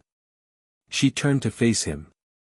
I'm the strongest psychic in recorded history, Ash. That's not arrogance, it's a clinical fact. My power has been measured, documented, studied. And it's growing at a rate that no one can explain. 6 months ago, I could read minds within this building. Now I can read every mind in Saffron City simultaneously. Every thought, every dream, every secret.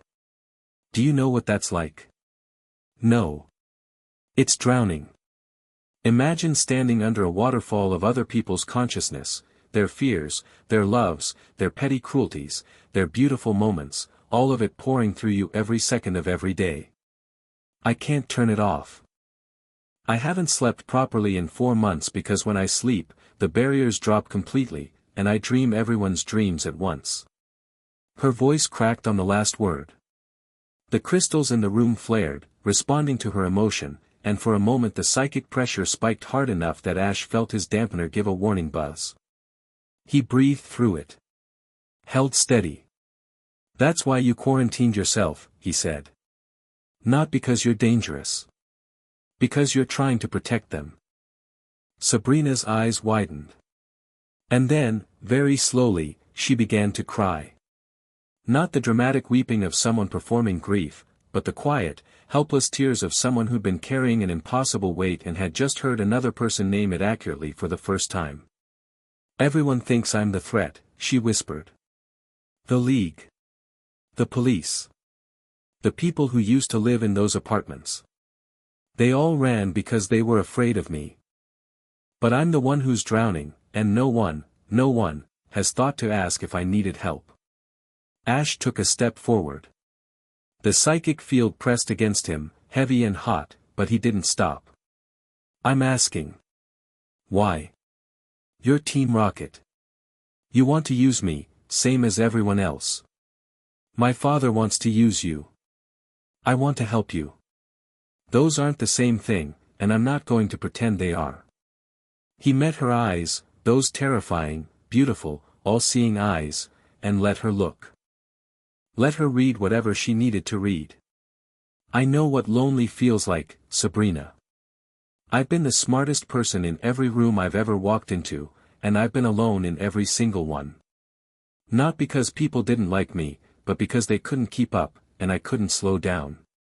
I'm 10 years old and I'm running missions for a criminal empire because the only person who ever saw my potential was a man who wanted to weaponize it. So yeah, I know lonely. And I know that being powerful and being lonely at the same time is the worst combination in the world, because the more powerful you get, the more alone you become. The room was very quiet. The crystals had stopped pulsing. Even the false sky overhead had gone still, no stars moving, no alien moon drifting. Everything was focused on this moment, this connection between two people who understood something about each other that the rest of the world never would. You really are 10. Sabrina said. Unfortunately. You talk like you're ancient. I've had an accelerated education. A pause. Then something extraordinary happened. Sabrina laughed. It was small, almost surprised out of her, as if she'd forgotten she could make that sound. But it was real, and it broke something open in the room, the psychic pressure eased noticeably, the crystals dimmed to a gentle glow, and for the first time since Ash had entered Saffron City, the air felt normal. I'll hear your offer, she said. But I won't promise anything. And if you're lying to me, the crystals flared white. I'll know. And you won't enjoy what happens next. Fair enough. They talked for 3 hours. Ash laid it out honestly, Giovanni's operation, the conclave threat, the frozen Pokemon in Cerulean Cave, the intercepted communication about silence. He didn't sugarcoat Team Rocket's nature, didn't exaggerate the danger, didn't try to manipulate her emotions. He spoke to her the way he wished someone had spoken to him on his birthday, with respect, with honesty, and with the implicit acknowledgement that she was smart enough to make her own decisions. Sabrina listened with the intensity of someone who could literally hear the truth behind every word. Twice she stopped him to probe deeper, not accusatorily, but curiously, pulling at threads that interested her. She was particularly fascinated by the Cerulean cave phenomenon. Stasis, she murmured, her fingers tracing patterns in the air that left faint luminous trails. Not death, not sleep. Cessation. The absence of change. She looked at him sharply. I felt it. In the dreams, the shared nightmares that every psychic in the region is experiencing. There's something at the center of them. Not a being, exactly. More like a principle. An idea that's achieved consciousness. The architect, Ash said, using the conclave's term from the dossier. Is that what they call it? Sabrina shook her head. It's not an architect. Architects create. This thing preserves. It wants to freeze everything in place, hold the world in a single moment forever. No growth, no decay, no change. Perfect, eternal stillness. That sounds like death. It thinks it sounds like peace. She met his eyes. And it's not wrong, Ash. Change hurts. Growth is painful. Part of me, the part that hasn't slept in 4 months, the part that's drowning in a million strangers' thoughts, that part understands the appeal of just stopping. But I'm still here. And I'm still fighting. Which means some part of me believes that the pain is worth it. A fragile smile. You reminded me of that. Just now. Before Ash could respond, the dampener at his hip shrieked a warning. Not the psychic field, something else. A vibration in the floor, growing rapidly. The crystals in the room flared red, and Sabrina's eyes went wide. They're here early, she said. Lance. His advanced team. 3 operatives, 2 Dragonite, a psychic suppressor array. She closed her eyes, reading the incoming force with the precision of a radar system. They'll breach the perimeter in 7 minutes. The suppressor array will try to collapse my field. If it succeeds, she opened her eyes.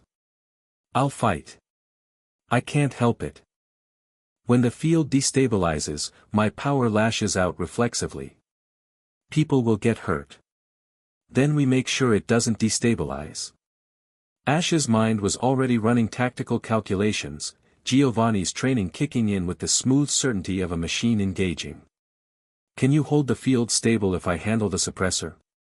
You're going to fight the G-men. I'm going to buy time. There's a difference. There's that word again.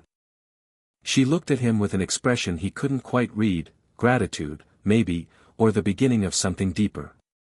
You're either the bravest person I've ever met or the most foolish. Usually both. Come on. They met the G-men at the gym's entrance. The advance team was exactly what Petrol's intelligence had described, 3 operatives in dark combat gear, moving with the coordinated precision of people who trained together for years. Their Pokémon flanked them, 2 Dragonite, massive and golden, their gentle faces belying the devastating power contained in their compact bodies. Between the operatives, mounted on a portable platform, sat the psychic suppressor, a humming array of crystalline technology that pulsed with an anti-psychic frequency Ash could feel in his teeth. And behind them, descending from a Dragonite that dwarfed even the advanced teams, was Lance. The champion of Cantojato was taller in person than he appeared on television.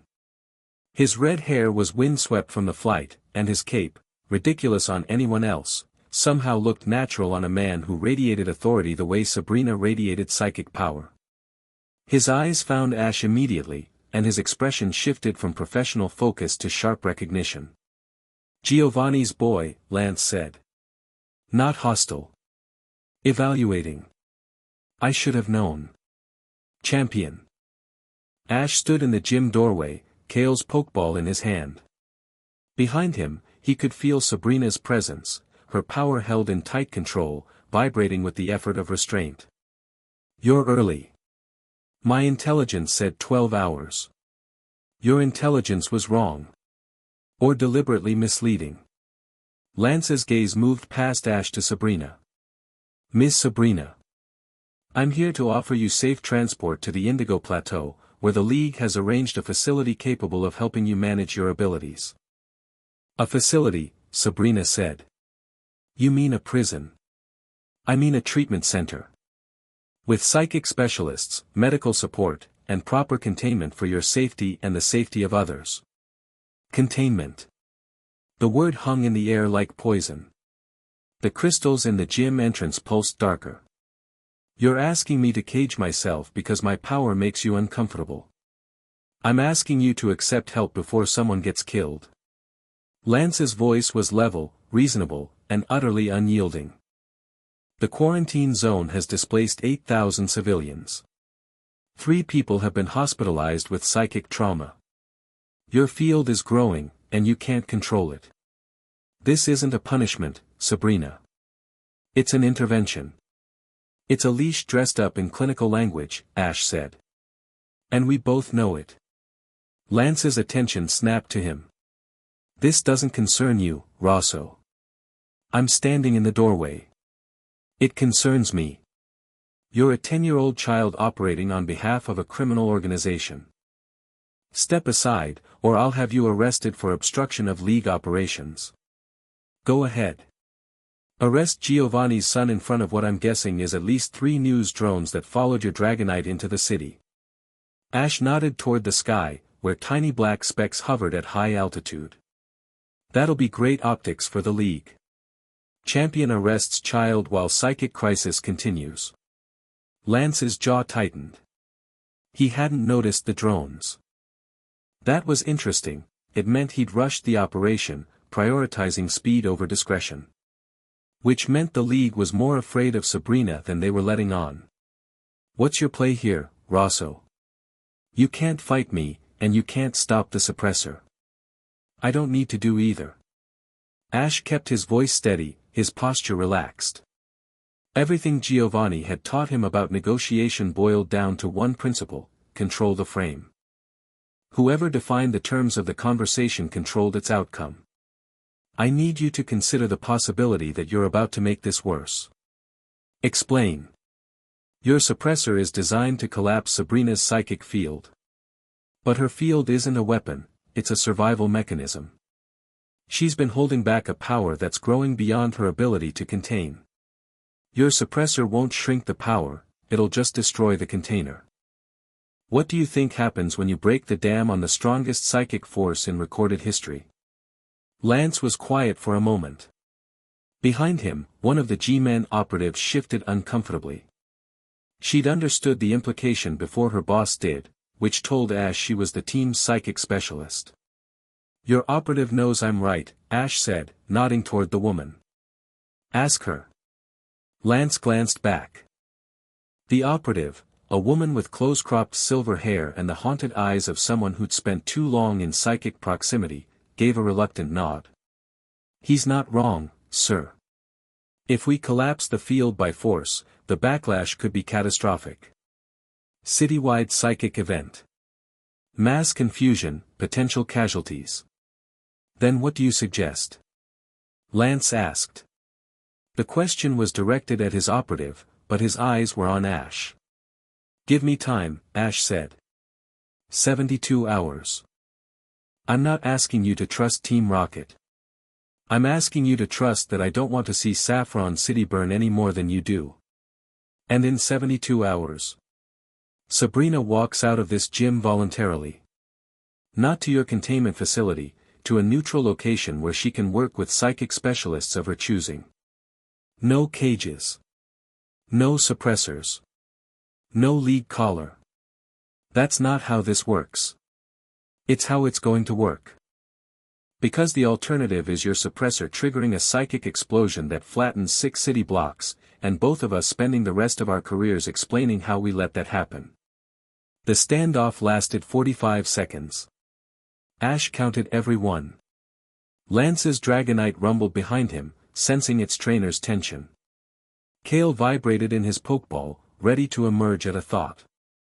Sabrina's power hummed like a high-tension wire, and the crystals in the gym entrance shifted between red and purple in time with her heartbeat. Lance spoke first. 48 hours, he said.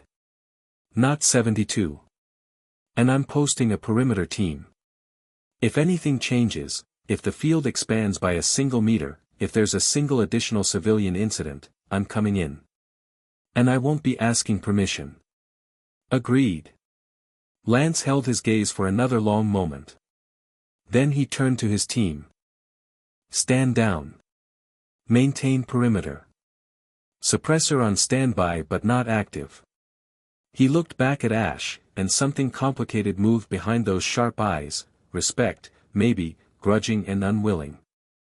48 hours, Rosso. Don't waste them.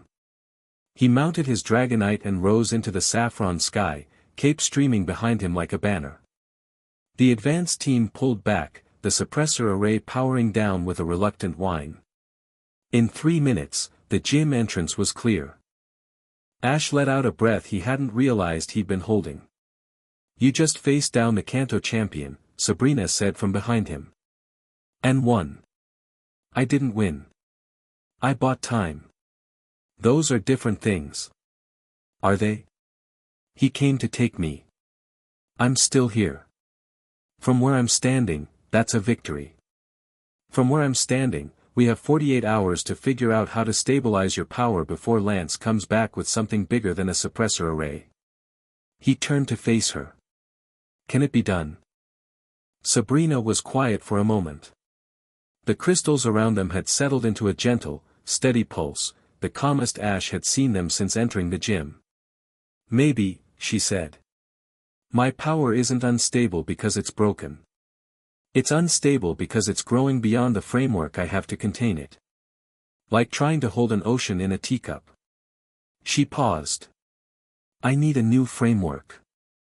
A new way of channeling the energy. What kind of framework? A connection. Psychic power doesn't exist in isolation, it's fundamentally relational.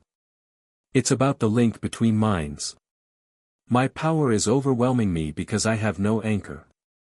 No one to share the load. She looked at him, and the vulnerability in her expression was staggering. The conclave offered to be that anchor. They have the technology. But their price is servitude. And you think there's another way? I think you walked through a psychic kill zone to talk to me. I think you looked at me and saw a person instead of a weapon. I think, she stopped. Swallowed. I think if someone could form a genuine bond with me, not a psychic leash, not a containment protocol, but a real connection, it would give my power somewhere to go. A grounding point. You're talking about a psychic bond. Between us. I'm talking about trust. The psychic component is just the mechanism. The foundation is trust. She held his gaze. Do you trust me, Ash? It was a hell of a question to ask a 10-year-old you'd met 3 hours ago. It was a hell of a question to ask anyone. And the honest answer was complicated. He didn't trust easily, couldn't afford to, had been raised by a mother who trusted too much and a father who trusted too little. But he looked at Sabrina, at the exhaustion in her eyes, at the trembling restraint that held a city's worth of psychic power in check, at the fragile hope that someone might finally see her, and he made a decision. I trust you enough to try, he said. It wasn't a declaration. It wasn't a promise. It was the most honest thing he could offer, and Sabrina's eyes filled with tears again as she recognized it for what it was, the beginning of something real. That's enough, she whispered. That's enough to start. The bond formation took 6 hours. Sabrina guided the process with the precision of a surgeon and the gentleness of someone handling glass. They sat cross-legged on the gym floor, facing each other, while Sabrina gradually lowered her psychic barriers and extended tendrils of awareness toward Ash's mind. It was the most intimate experience of Ash's life, and also the most terrifying. He could feel her consciousness pressing against his, not invasively, but persistently, like water finding cracks in a wall. Her emotions bled through first, exhaustion so deep it had texture, loneliness so sharp it cut, and beneath it all, a desperate, burning desire to be understood. He opened to it. Not all at once, that would have been overwhelming. But gradually, deliberately, he lowered his own walls and let her in. His memories surfaced unpredictably: Delia's burned pancakes, Giovanni's eyes, Kale's first rumble of recognition, the helicopter over Viridian Forest, Misty's sea-green eyes going lethal. Sabrina experienced them alongside him, and through the bond, he felt her reactions: surprise at his emotional clarity, warmth at his bond with Kale, a sharp pang of recognition at his loneliness that mirrored her own. The bond crystallized around the third hour. Not a psychic leash or a one-way channel, but a bridge, two-way, balanced, built on the foundation of mutual understanding. Ash could feel Sabrina's presence in his mind, not as an intruder but as a companion.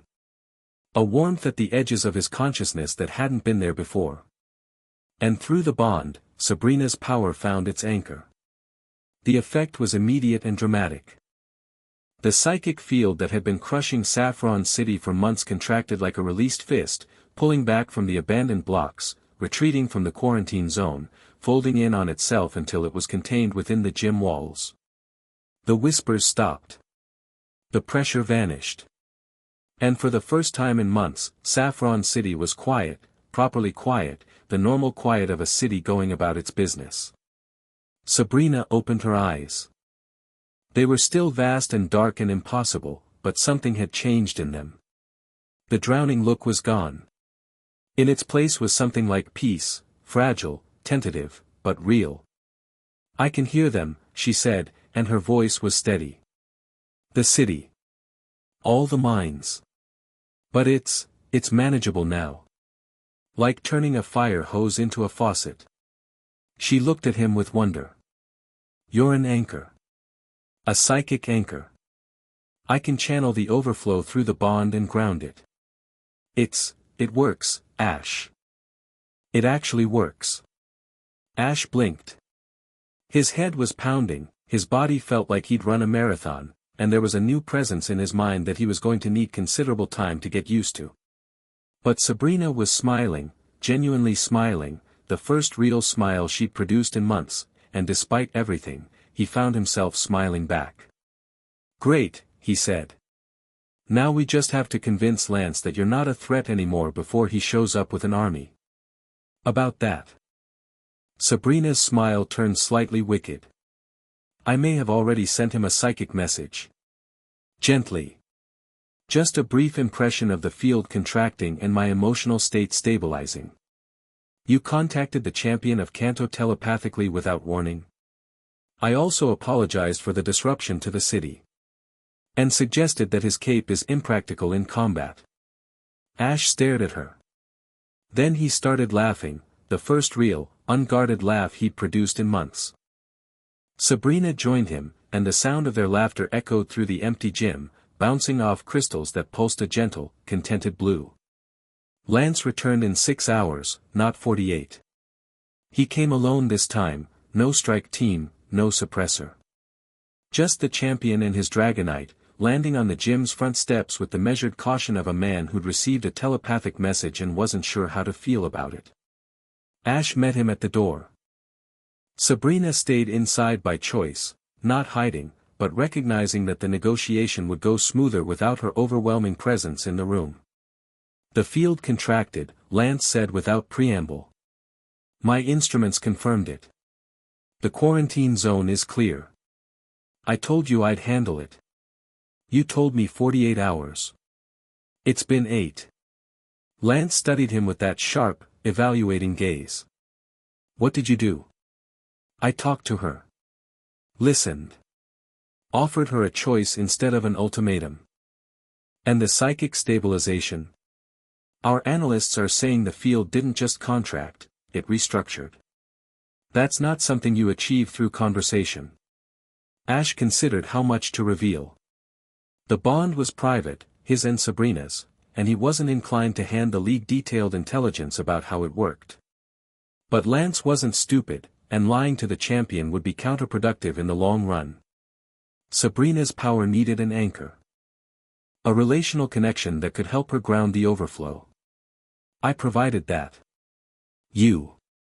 A 10-year-old with no psychic training. Turns out psychic anchoring isn't about psychic ability. It's about trust. Lance's expression was unreadable for a long moment. Then he shook his head, and something that might have been grudging amusement crossed his face. Giovanni's son. Of course. I'll take that as a compliment. Take it however you want. The facts are, the quarantine zone is clear, civilian displacement is ending, and Sabrina is stable. Those are good outcomes. He stepped closer, and the amusement vanished. But understand this, Rosso. You've inserted yourself into a league matter. You've formed some kind of bond with the most powerful psychic on the continent. And you're operating on behalf of a man who has been on my arrest list for 15 years. I'm operating on behalf of myself. My father's interests and mine overlap, but they're not identical. That's a distinction without a difference from where I'm standing. Then you're standing in the wrong place. The silence between them crackled. Lance's dragonite rumbled, a low sound that vibrated the ground. Kale's pokeball hummed at Ash's belt, the Charmeleon ready to fight at a moment's notice. I'm watching you, Lance said. You, your father, and whatever it is you're building. The moment you cross the line, you'll find that the line isn't where you think it is. Ash met the champion's gaze steadily. The league draws lines to protect its power, not its people. Sabrina needed help. The league offered a cage. I offered a hand. Tell me which one of us crossed the line. Lance said nothing. He turned, mounted his dragonite, and rose into the sky without another word. But as the great dragon banked toward the indigo plateau, Ash saw the champion look back, just once, with an expression that was no longer simple antagonism. It was the look of a man who'd encountered something he didn't understand and was smart enough to be worried about it. Good, Ash thought. Worry is better than dismissal. Worry means he's paying attention. Inside the gym, Sabrina was waiting. She'd changed, not her clothes, but her bearing. The fragile, drowning woman he'd met that morning was still there, but she stood straighter now, moved with more certainty. The bond hummed between them, a warm current of shared awareness. He'll be back, she said. She'd been listening through the bond, experiencing the confrontation through Ash's senses. I know. And he's not wrong about everything. What you did today, forming the bond, confronting Lance, it puts you at the center of something bigger than Team Rocket's operations. I know that too. She studied him. Through the bond, he felt her affection, genuine, deep, and tinged with a protectiveness that surprised them both. You're going to need allies, Ash. Not operatives, not assets. People who care about you personally. I'm working on it. Are you? She tilted her head. The girl in Cerulean.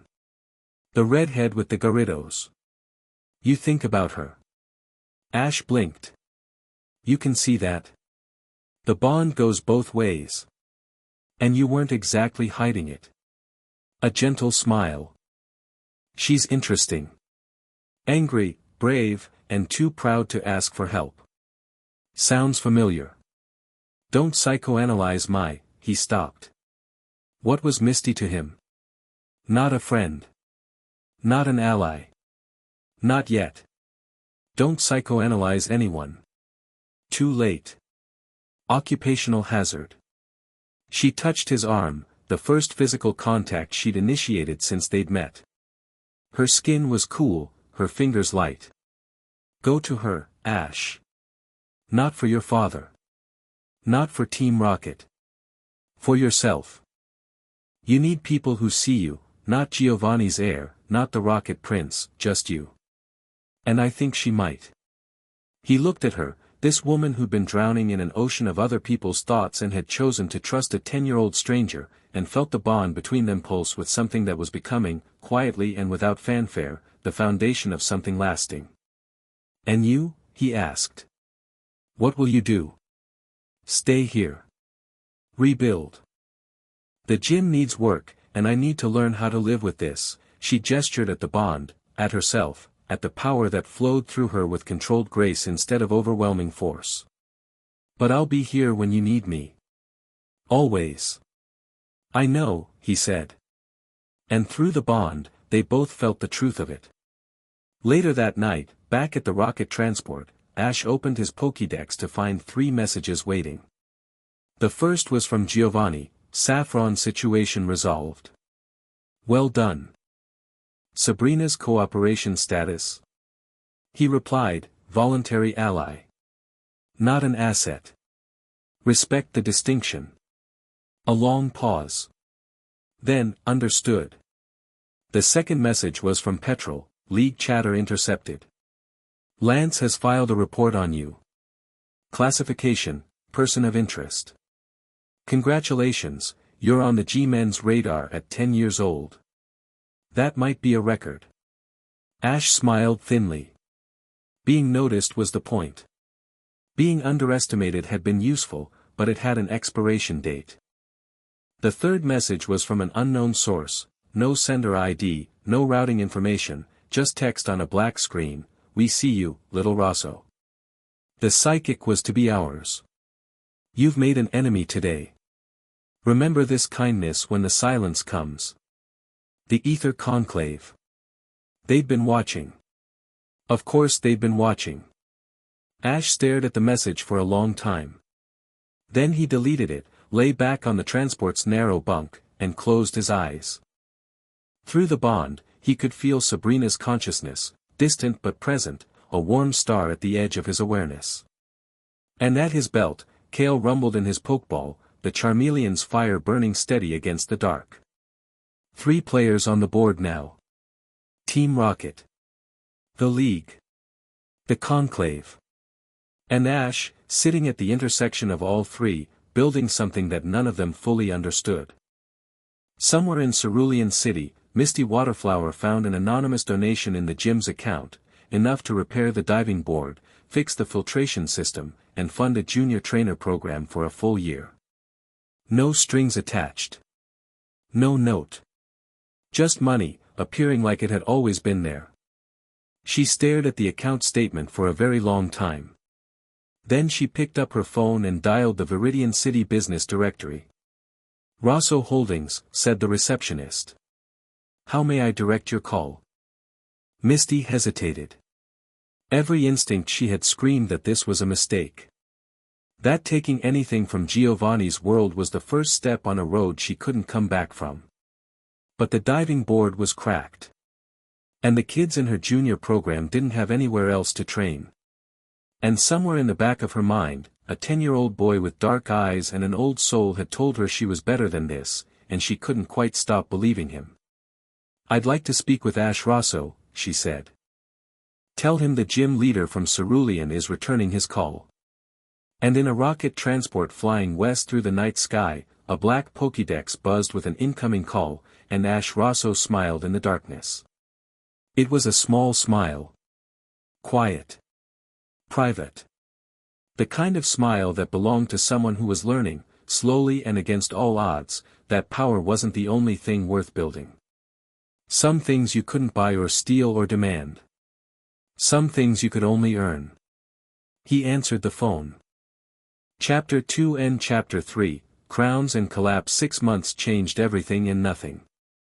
Ash Rosso stood in the competitor's tunnel beneath the Indigo Plateau, listening to 40,000 people chant above him like a living heartbeat. The roar was muffled down here, concrete and steel turning the crowd into a low, continuous thunder that vibrated through the floor and up through his boots. Kale stood beside him in the tunnel, fully evolved now, the Charizard's massive frame barely fitting in the corridor. His blue-white tail flamed through dancing shadows on the walls, and the heat coming off his body turned the tunnel into a furnace. 6 months since Pallet Town. 6 months since Saffron. 6 months of building, training, planning, and positioning. And now the world was about to learn his name. "You know this changes everything," Sabrina said through the bond. She was watching from a private box above the stadium, her psychic awareness spread across the arena like a net. Through their connection, Ash could feel her scanning the crowd, reading emotional temperatures, flagging potential threats, maintaining the quiet surveillance that had become second nature to them both. The moment you walk out there under the Rosso name, there's no going back. There was never any going back, Ash replied silently. This just makes it official. Giovanni's watching from the Viridian suite. He's nervous. Giovanni doesn't get nervous.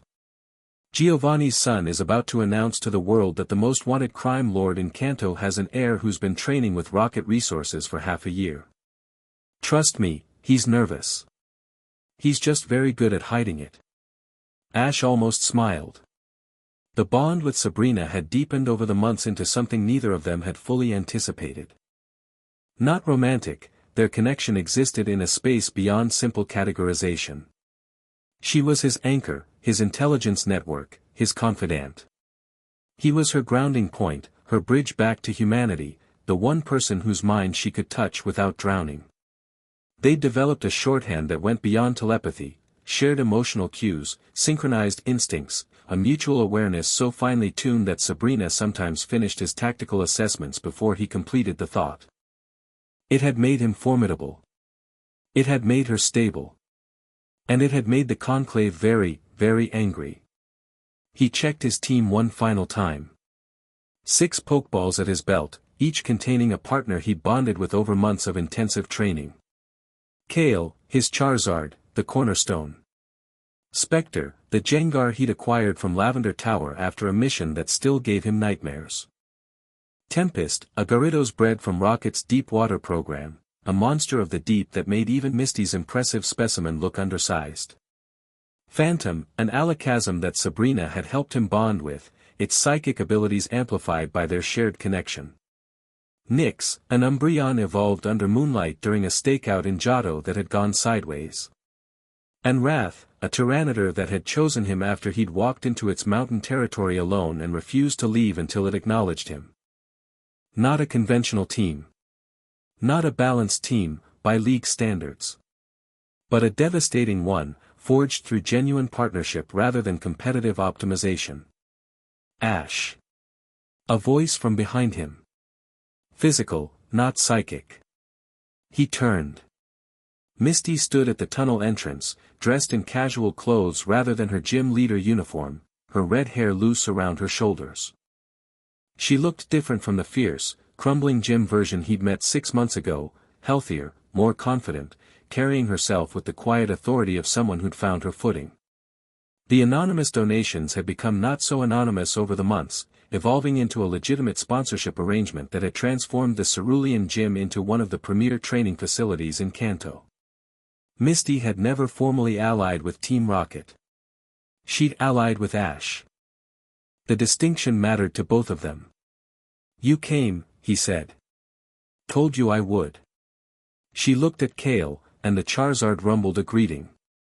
Misty had visited Viridian enough times over the past months that she and Kale had developed their own relationship, mutual respect between two beings who ran hot and refused to back down. "How are you feeling?" "Ready." "That's not what I asked." He paused. Through the bond, he felt Sabrina's quiet amusement. She enjoyed watching Misty cut through his deflections with surgical precision. It was, Sabrina had observed more than once, good for him. Nervous, he admitted. Not about the battles. About what comes after. Misty nodded. She understood. They'd discussed this, the plan, the reveal, the consequences. Once Ash stepped into that arena as Ash Rosso, the political landscape of Kanto would detonate. The League would scramble.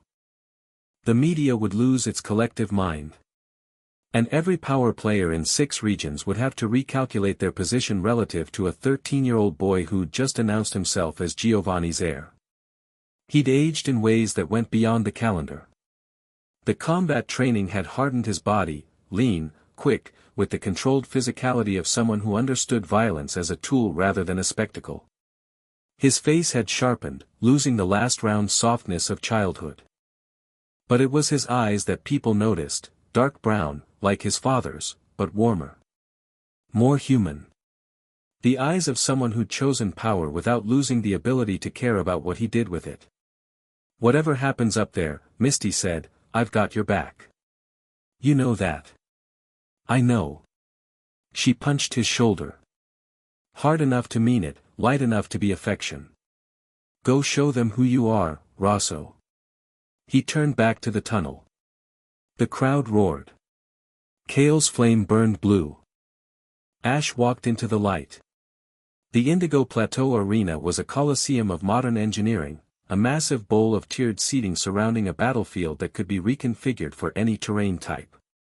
Today it was set to standard, flat rock surface, regulation boundaries, nothing fancy. The tournament organizers had learned long ago that the best battles needed the least theatrical staging. 40,000 people. Cameras broadcasting to every screen in 6 regions. League officials in their private boxes, watching with the careful attention of people who controlled the game and needed to know every player on the field. And in the champion's box, Lance himself, seated with the rigid composure of a man who knew something was about to go wrong and couldn't prevent it.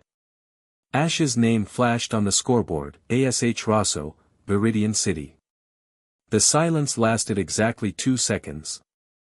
Then the murmuring started, a wave of recognition rolling through the crowd as people connected the name to the man to the organization to every headline and rumor and whispered story they'd ever heard about Team Rocket. The commentators tried to maintain professional composure. They failed. "Ladies and gentlemen, we have what appears to be an unusual entry in today's bracket. Ash Rosso, listed as representing Viridian City, is, and I want to be careful here, reportedly the son of Giovanni Rosso, who has been connected to the organization known as Team Rocket. We're seeking confirmation from league officials." The confirmation came from Ash himself. He stood at his end of the battlefield, facing his first-round opponent, a nervous-looking trainer from Pewter City whose golem already looked like it wanted to be somewhere else, and addressed the cameras directly. "My name is Ash Rosso. My father is Giovanni Rosso. I've been training with resources that the league doesn't want you to know exist. And I'm here to show you what a trainer looks like when the system doesn't get to decide his ceiling." The arena erupted. Not in applause, in chaos. Shouts of outrage from league loyalists. Confused excitement from younger fans who'd grown up hearing Team Rocket as a boogeyman and were now seeing its heir in the flesh. Frantic activity in the officials' boxes as administrators scrambled to determine whether there was any legal basis to disqualify him. There wasn't. Ash had checked, triple-checked, and had Rocket's legal team prepare briefs for every possible objection. He was a registered trainer. He'd earned his qualifying wins legitimately. And there was no regulation prohibiting a trainer from being related to a criminal. Giovanni had planned this. The chaos was cover, while every camera, every analyst, every league official focused on Ash's bombshell revelation. Rocket operatives across Kanto were executing a coordinated operation that Ash didn't have full details on. His father had been deliberately vague, which meant it was either too sensitive for communication channels or too dark for Ash's conscience. Probably both. But that was Giovanni's game. Ash had his own. "First match," the referee announced, his voice cracking slightly. "Ash Rosso vs. Brock Slate. Trainers, select your Pokemon." Brock Slate. Not just the nervous kid from Pewter, the actual gym leader, pulled from his bracket position by the tournament's randomization algorithm. Or not random at all. Ash caught the faintest flicker of discomfort on the referee's face and filed it away. Someone had rearranged the bracket to throw a gym leader at him in the first round. A message from the league: "We're not going to make this easy." Good. Easy was boring. "Kale," Ash said simply. The Charizard stepped forward, and the temperature in the arena rose by 5 degrees. Brock's eyes widened. He was a good trainer, solid, experienced, tough. But he'd been prepared for a first-round opponent, not a Charizard that radiated heat like a blast furnace and moved with the fluid power of a Pokemon bred for 16 generations of perfection. "Onyx," Brock called, and the massive rock serpent materialized with a crash that shook the stadium floor. It was an impressive specimen, large, well-trained, its stone segments polished to a gleam that spoke to careful maintenance. Kale looked at it with the bored contempt of a predator being offered a snack. Kale. Dragon dance. The Charizard's eyes flared. He moved, not fast, but with a rhythmic, building intensity that made the air shimmer. His muscles coiled, his wings snapped open, and a wave of draconic energy pulsed through him. Speed and power, amplifying simultaneously. Onyx, stealth rock. Brock called, adapting quickly. Sharp stones materialized around the field, a defensive layer that would punish any switch. Smart play. Flamethrower. Not a special command. Not a trick. Just raw, devastating power channeled through a Pokémon that had been bred and trained to deliver it with surgical precision. The stream of blue-white fire hit Onyx dead center, and the rock serpent, resistant to fire by type, massive by nature, trained by one of Kanto's most experienced gym leaders, crumpled like paper in a furnace. One hit. One move. The strongest Pokémon of a gym leader, defeated in a single attack. The arena went silent. Then, slowly, a sound that started in the upper decks and rolled down like an avalanche, applause. Not universal, not uncomplicated, but real. Because whatever people thought about Team Rocket, whatever they felt about Giovanni's son standing in their sacred tournament, they just witnessed something undeniable. Power. Real, earned, overwhelming power. Brock recalled his Onyx. His face was pale, but he straightened and met Ash's eyes across the battlefield. There was no resentment there, just the honest acknowledgement of a trainer who'd been outclassed. Hell of a Charizard, Brock said. Hell of an Onyx, Ash replied. The stone compression on its lower segments, you've been feeding it iron supplements. Smart. Increases density without sacrificing flexibility. Brock blinked. Then smiled. You noticed that? I notice everything. Ash meant it as a statement of fact, not a boast, and something in his tone conveyed that. Brock's smile widened. Good luck, Rosso. You're going to need it. He wouldn't. Not for the early rounds, at least. Ash swept through the bracket like a scythe through wheat. His team's power, combined with his tactical precision, made the first 4 matches closer to exhibitions than competitions. Each battle was different. He rotated his team, showcased different strategies, adapted to his opponent's strengths rather than simply overwhelming them. He wanted the world to see that he wasn't just buying wins with rocket resources. He was a trainer. A real one. And his Pokémon fought for him not because they'd been programmed to, but because they chose to. The tournament committee scrambled to respond. Between rounds, Ash caught fragments of panicked meetings through Sabrina's surveillance, officials debating emergency disqualification procedures, legal advisors pointing out that they had no grounds, league PR teams drafting statements that tried to distance the tournament from Ash's participation without technically acknowledging that they couldn't stop him.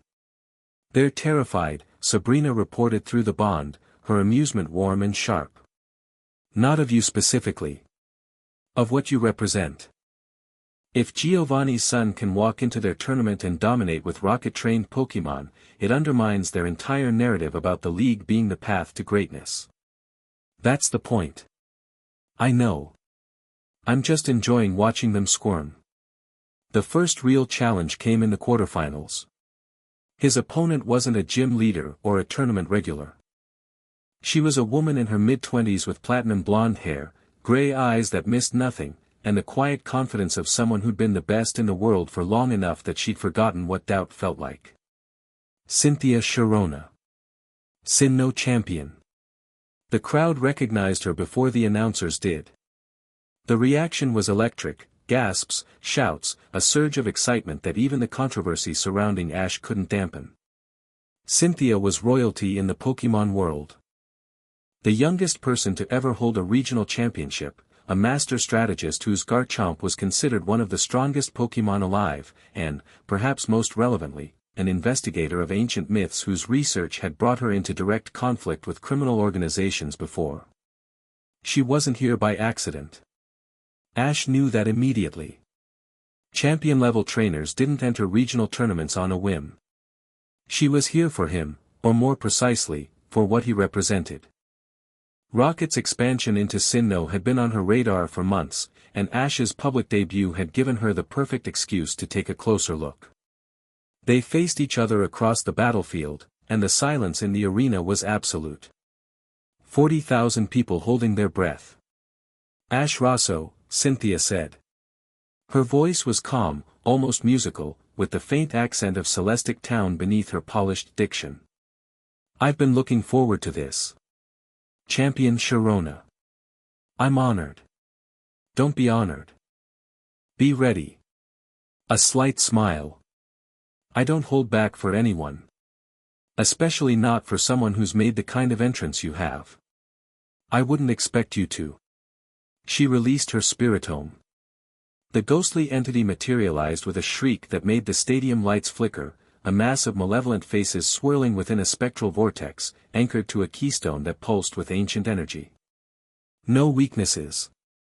Ghost dark typing made it immune to normal, fighting, and psychic attacks, and resistant to almost everything else. Ash released Nyx. The Umbreon materialized with a fluid grace that belied her compact frame, her rings pulsing gold in the stadium lights. The crowd murmured, an Umbreon against a spiritome seemed like an odd choice. Cynthia raised an eyebrow. Interesting. Nyx. Moonlight, then Toxic. The strategy unfolded over 20 minutes, the longest single battle of the tournament. Ash didn't try to overpower Spiritome, because you couldn't overpower Spiritome. Instead, he played a war of attrition. Nyx's Toxic inflicted escalating poison damage while Moonlight kept her healthy. Spiritome's attacks, Shadow Ball, Dark Pulse, Hypnosis, were absorbed, dodged, and weathered with a patience that made the crowd restless and made Cynthia narrow her eyes. She adapted. Of course she did, she was the Sinnoh champion, and her strategic mind was legendary. She switched tactics, using Spiritome's Will-O-Wisp to burn Nyx, cutting her physical offense.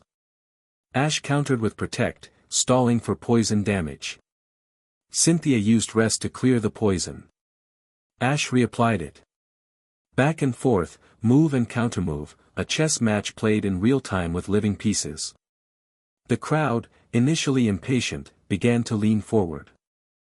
They were watching something rare, two trainers who understood the game at a level that transcended raw power, fighting not with brute force but with precision, patience, and the ruthless exploitation of every available advantage.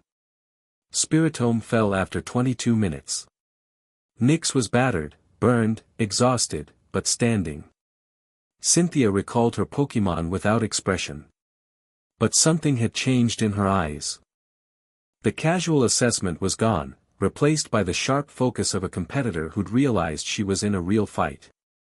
Not bad, Rosso. We're just getting started. She released Lucario. Ash switched to Phantom, his Alakazam, whose psychic abilities were enhanced by the resonance from Sabrina's bond. The battle shifted from attrition to speed, Lucario's close combat against Alakazam's psychic, two glass cannons trading devastating blows in a blur of motion that the camera struggled to follow. Phantom fell. Ash sent Inspector, the Jengar, and the Ghost exploited Lucario's fighting-type vulnerability with Shadow Ball. Lucario fell. Cynthia sent out Roserade. Ash countered with Kale, and the Charizard incinerated the grass poison type with casual efficiency. 3 Pokémon each. The crowd was losing its mind. Cynthia released Milotic. The serpentine Pokémon materialized with a grace that made the arena feel like an art gallery, its iridescent scales catching the light, its eyes carrying the ancient, patient intelligence of a species that measured time in centuries. Ash sent in Tempest, his Gyarados, and the two water serpents faced each other across the field like titans. The battle lasted 8 minutes and was, by universal consensus, the most beautiful thing the Indigo Plateau had seen in a decade. Milotic's elegance against Gyarados' raw fury, each attacking and defending with their trainer's full strategic weight behind every move. When Tempest finally fell, barely, the crowd gave both Pokémon a standing ovation. Ash was down to 3 Pokémon. Cynthia had 3 as well. And she hadn't released her Garchomp yet. He sent in wrath. The Tyranitar materialized with a roar that shook the stadium, its armored form casting a shadow across half the battlefield. Cynthia's Milotic was already weakened from the Gyarados fight, and Wrath finished it with a stone edge that split the arena floor. Cynthia's 5th Pokémon was Togekiss, a brilliant counter to Tyranitar's dark typing. Air Slash and Dazzling Gleam rained down, and Wrath weathered the assault with the stubborn endurance of a mountain refusing to move. It took 3 minutes, but Togekiss fell to a rock slide that caught it mid-flight. And then Cynthia released Garchomp. The crowd noise changed. People who'd been cheering, shouting, arguing, they all went quiet. Because Garchomp wasn't just a Pokémon. It was a legend. The land shark materialized with a predatory grace that made every other Pokémon in the tournament look like children playing dress-up. Its eyes locked onto Wrath, and the Tyranitar, for the first time in the entire tournament, took a step back. Garchomp. Dragon Rush. The attack was so fast that Ash barely registered it happening. One moment Garchomp was at Cynthia's end of the field. The next, it was on top of Wrath, its body wreathed in draconic energy, hitting with the force of a freight train. Wrath staggered. Held. And fell. Ash recalled him and stood alone with 2 Pokeballs in his hands. Kale's, still warm with the Charizard's internal fire. And Nix's, the Umbreon battered but still fighting. He chose Kale. The Charizard landed on the battlefield and roared, a sound that hit the crowd like a physical force, blue-white fire erupting from his jaws in a display that turned the arena into a furnace. Garchomp snarled in response, and the 2 apex predators faced each other across the scorched battlefield. "This is it," Sabrina said through the bond. Her composure was cracking. She was invested in this fight in a way that went beyond strategy. "Ash, Garchomp is the strongest non-legendary Pokémon I've ever sensed. Its battle instinct is off the charts. So is Kale's." The battle was 3 minutes long. 3 minutes that rewrote the record books, crashed 2 broadcast networks, and became the most replayed footage in Pokémon tournament history. Kale fought with everything he had, every generation of Ignis line breeding, every month of rocket training, every hour of partnership with a trainer who understood him down to the molecular level. Dragon Claw against Dragon Rush. Flamethrower against Earthquake. Air combat so fast that the human eye couldn't follow, only the trails of fire and draconic energy left behind. They were evenly matched. Ash felt it through their bond, Kale's exhilaration, his fury, his joy at finally meeting an opponent that could push him to his absolute limit. And through Sabrina's awareness, he could sense Garchomp's response, equal joy, equal fury, 2 Pokémon that existed for this moment. It came down to a single exchange. Garchomp launched a Dragon Rush, full power, no holding back, the kind of attack that didn't just defeat opponents but erased them. Kale met it with Blast Burn, a move he'd been forbidden from using in training because of the devastation it caused. Blue-white fire erupted from every cell of the Charizard's body, a pillar of flame that hit Garchomp's charge head-on. The collision shook the stadium. The cameras whited out. The barrier shields around the battlefield activated for the first time in 20 years, containing an explosion of heat and energy that would have cooked the front rows. When the light cleared, both Pokémon were standing. Barely. Kale's wings were scorched, his breathing ragged, his flame flickering between blue and orange. Garchomp's armor was cracked, one fin damaged, its legs trembling with the effort of staying upright. They stared at each other across the ruined battlefield. Then Garchomp fell. The arena didn't cheer. It detonated. 40,000 people producing a sound that was less noise and more physical force, a wall of emotion that hit Ash like a wave and nearly knocked him off his feet. Kale threw back his head and roared victory, his flame blazing blue-white one final time before his legs buckled and he collapsed, unconscious, onto the scorched stone. Ash ran to his partner. He was there before the medics, kneeling in the heat-cracked battlefield, Kale's massive head in his arms. The Charizard's breathing was steady, exhausted but alive. Ash pressed his forehead against Kale's snout and closed his eyes. "You incredible, stubborn, beautiful idiot," he whispered. "That's the last time you use blast burn without permission." Kale rumbled, even in unconsciousness. Even down, even finished, the defiance was still there. Across the field, Cynthia recalled Garchomp with a gentleness that contrasted sharply with her competitive persona. She looked at the Pokeball for a long moment, then up at Ash with an expression he couldn't read. The crowd was still roaring. The commentators were tripping over each other trying to articulate what they'd just witnessed. League officials were in visible disarray. And through it all, Ash knelt on the battlefield with his partner and felt something he hadn't expected to feel. Not triumph. Not satisfaction. Gratitude. For Kale, who'd given everything. For the battle itself, which had been pure and honest in a way that nothing else in his life was. For Cynthia, who'd pushed him to a limit he didn't know he had. The medics arrived. Kale was loaded onto a stretcher with the careful urgency of professionals who understood they were handling something extraordinary. Ash walked beside the stretcher through the tunnel, ignoring the cameras, ignoring the crowd, his hand on Kale's scorched scales. He didn't see Cynthia follow him into the tunnel. Didn't hear her footsteps over the roar. But he felt Sabrina's alert through the bond, the psychic equivalent of a tap on the shoulder, and turned. Cynthia stood 10 feet behind him.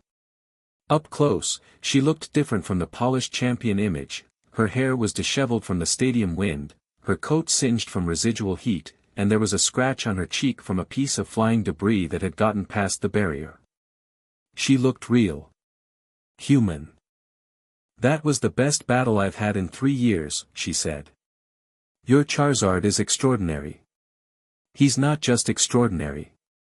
He's my partner. I can see that. It's what made the difference."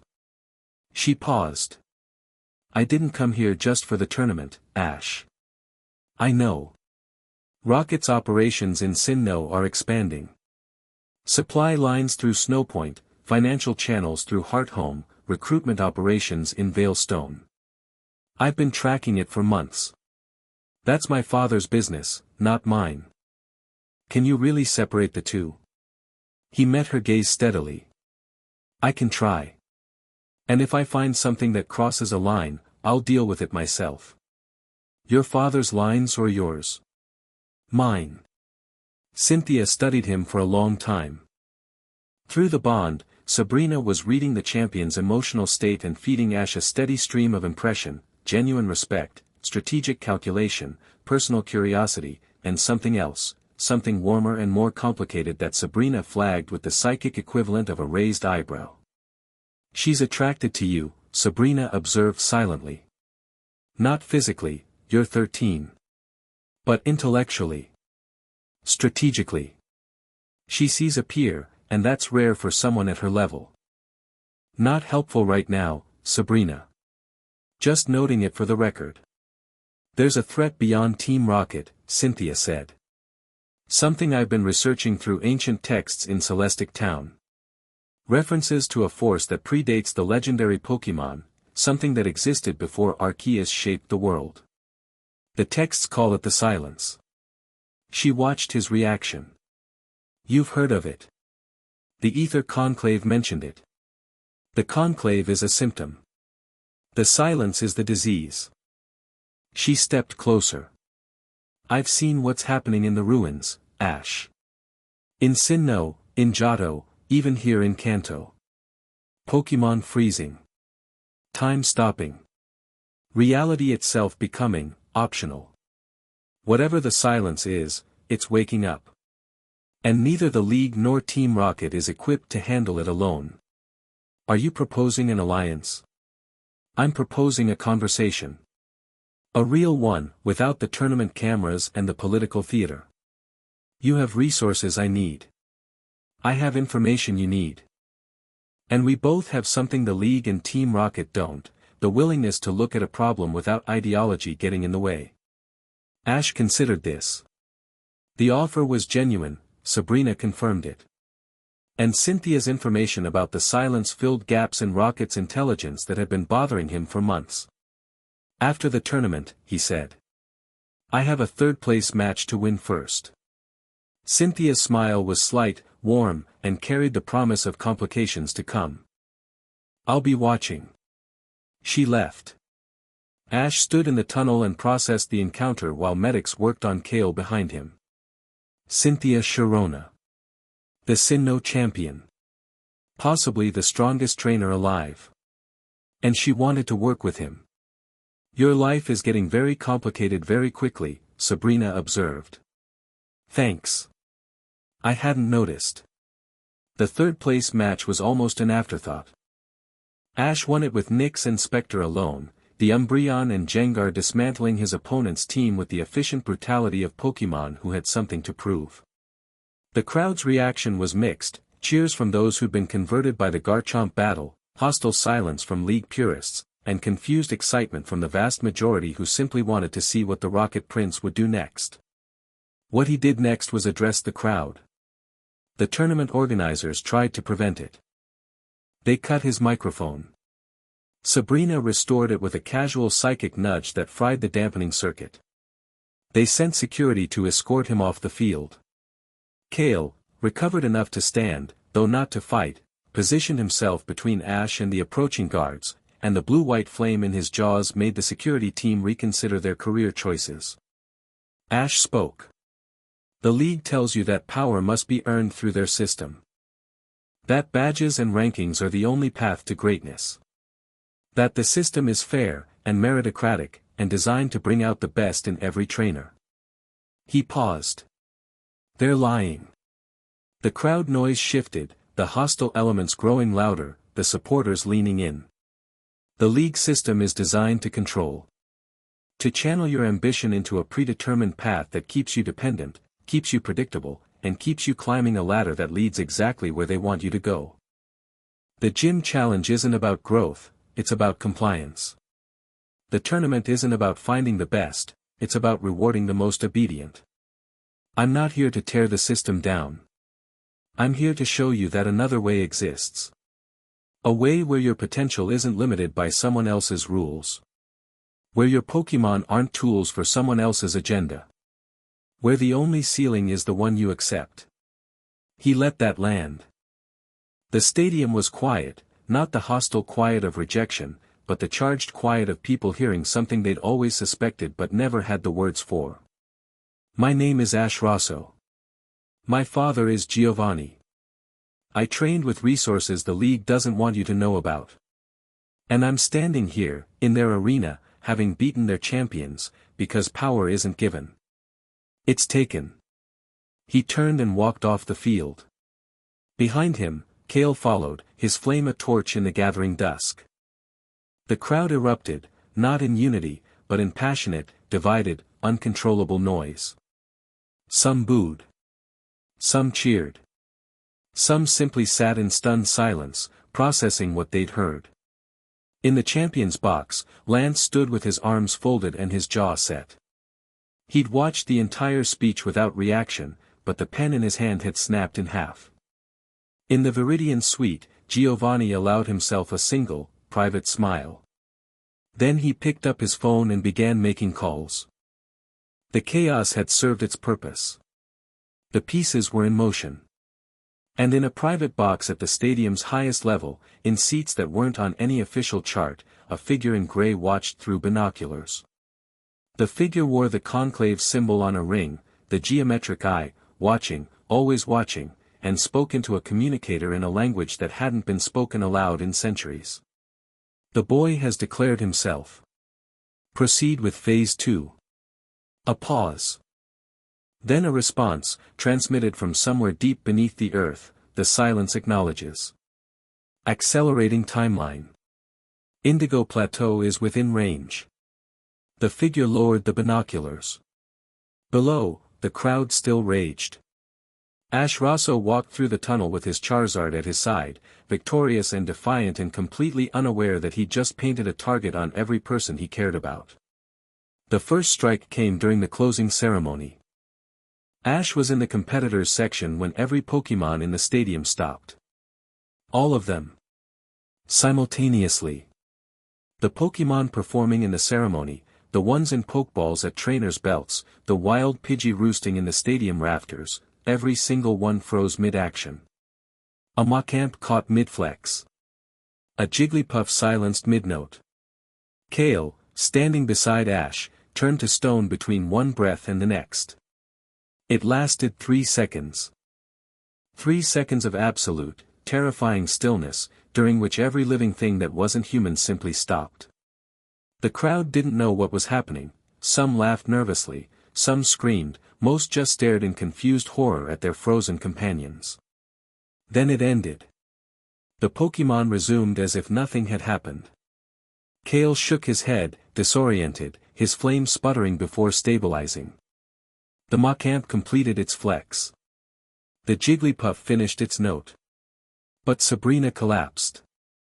Ash felt it through the bond, a spike of agony so intense that his vision whited out. He stumbled, caught himself, and reached for the connection. Sabrina was there, but barely, her consciousness battered and raw, as if something had grabbed the bond and yanked. Sabrina. What happened? Her response came in fragments, broken and terrified. It touched me. The silence. It used the freezing as a carrier wave. It reached through every Pokémon in the stadium simultaneously. I felt it, Ash. I felt its mind. What is it? Old. So old. And patient. And it's not sleeping anymore. A shuddering mental breath. It said something. One word. Directed at me. At us. What word? Soon. Ash looked around the stadium. The crowd was returning to normal, shaken but recovering, writing off the incident as a glitch or a mass hallucination. The commentators were already spinning explanations about electromagnetic interference. The league officials were huddled in emergency conference. But Ash saw what they didn't. He saw Kale's flame, still flickering uncertainly. He saw the wild Pidgey in the rafters, not settling back into their roosts but huddling together, trembling. He saw, across the stadium, Misty's face, pale, drawn, her hand pressed against the Pokeball at her hip as if reassuring herself that her Pokémon were still alive inside. And he saw Leaf. She was in the crowd, section 14, row 8, seat 3. He spotted her because she was the only person in the entire stadium who wasn't looking at the field or the ceremony or the confused Pokémon. She was looking at him. Directly at him, across 40,000 people and hundreds of meters of distance, with an expression that combined fury, hurt, determination, and something else, something that looked like grief. Ash Rosso, she mouthed. He couldn't hear her, but he could read lips. We need to talk. She was right. They did. But not here. Not now. Not with the silence pressing against the edges of reality and the conclave accelerating whatever nightmare they'd been building toward. He found Misty first, in the corridor outside the competitors section. She was shaken, the freezing had hit her Pokémon harder than most, the water types particularly sensitive to the stasis effect. Her Gyarados was agitated in its ball, producing a low, continuous vibration that Ash could feel through the floor. What the hell was that? Misty demanded. Her composure was cracked, and beneath it was the same fierce defiance he'd first seen in the Cerulean gym, but directed now at something she couldn't punch or argue with. The silence. The thing the conclave has been building toward. It just announced itself. It froze every Pokémon in the stadium, Ash. Every single one. That's not an announcement. That's a demonstration. I know. So what are we going to do about it? He looked at her, red hair disheveled, eyes blazing, hands clenched around a Pokeball that held a creature powerful enough to level a city block, and felt the full weight of what he'd built over 6 months. Not an army. Not an organization. A circle. Small, fierce, bound by something stronger than obligation. "We're going to fight," he said. "But first, I need to have a conversation that's 6 months overdue." He found Leaf in the stadium parking structure, leaning against a pillar with her arms crossed and her Venusaur standing behind her like a green, flowering wall of quiet judgment. She'd evolved her Bulbasaur all the way. The Venusaur was massive, its flower in full bloom, and it regarded Ash with the same steady, unimpressed gaze that Leaf herself was directing at him. 6 months, Leaf said. "You disappeared for 6 months, joined a criminal organization, built a team of monsters, and showed up at the Indigo Plateau to give a speech about tearing down the system." She paused. "Did I miss anything?" "I also formed a psychic bond with the Saffron Gym leader and may have started a geopolitical crisis." "Oh good. I was worried it might be something complicated." They stared at each other. The parking structure was empty. Sabrina had nudged the crowd's movements to give them privacy, a subtle manipulation that Ash was increasingly uncomfortable with but couldn't deny was useful. "You could have told me," Leaf said, and her voice cracked on the last word. "Not anger, that would have been easier. Hurt. The kind of hurt that came from being left behind by someone who mattered. Before you left. Before you got in that helicopter. You could have said something." "What would I have said?" "Hey, Leaf, turns out my dad is the most wanted man in Kanto and he wants me to join the family business." "You would have tried to stop me." "Of course I would have tried to stop you. Because it's insane, Ash. Team Rocket. You're working with Team Rocket. I'm working with my father. Team Rocket is a tool. That's what everyone who works for a monster says. I'm using them, not the other way around. And they always end up wrong." The words hit harder than she probably intended. Because she wasn't wrong. Not entirely. The line between using Team Rocket and being used by Team Rocket was thinner than Ash wanted to admit, and it grew thinner every day. "I saw your matches," Leaf said, her voice quieter now. "All of them. Even the Cynthia fight."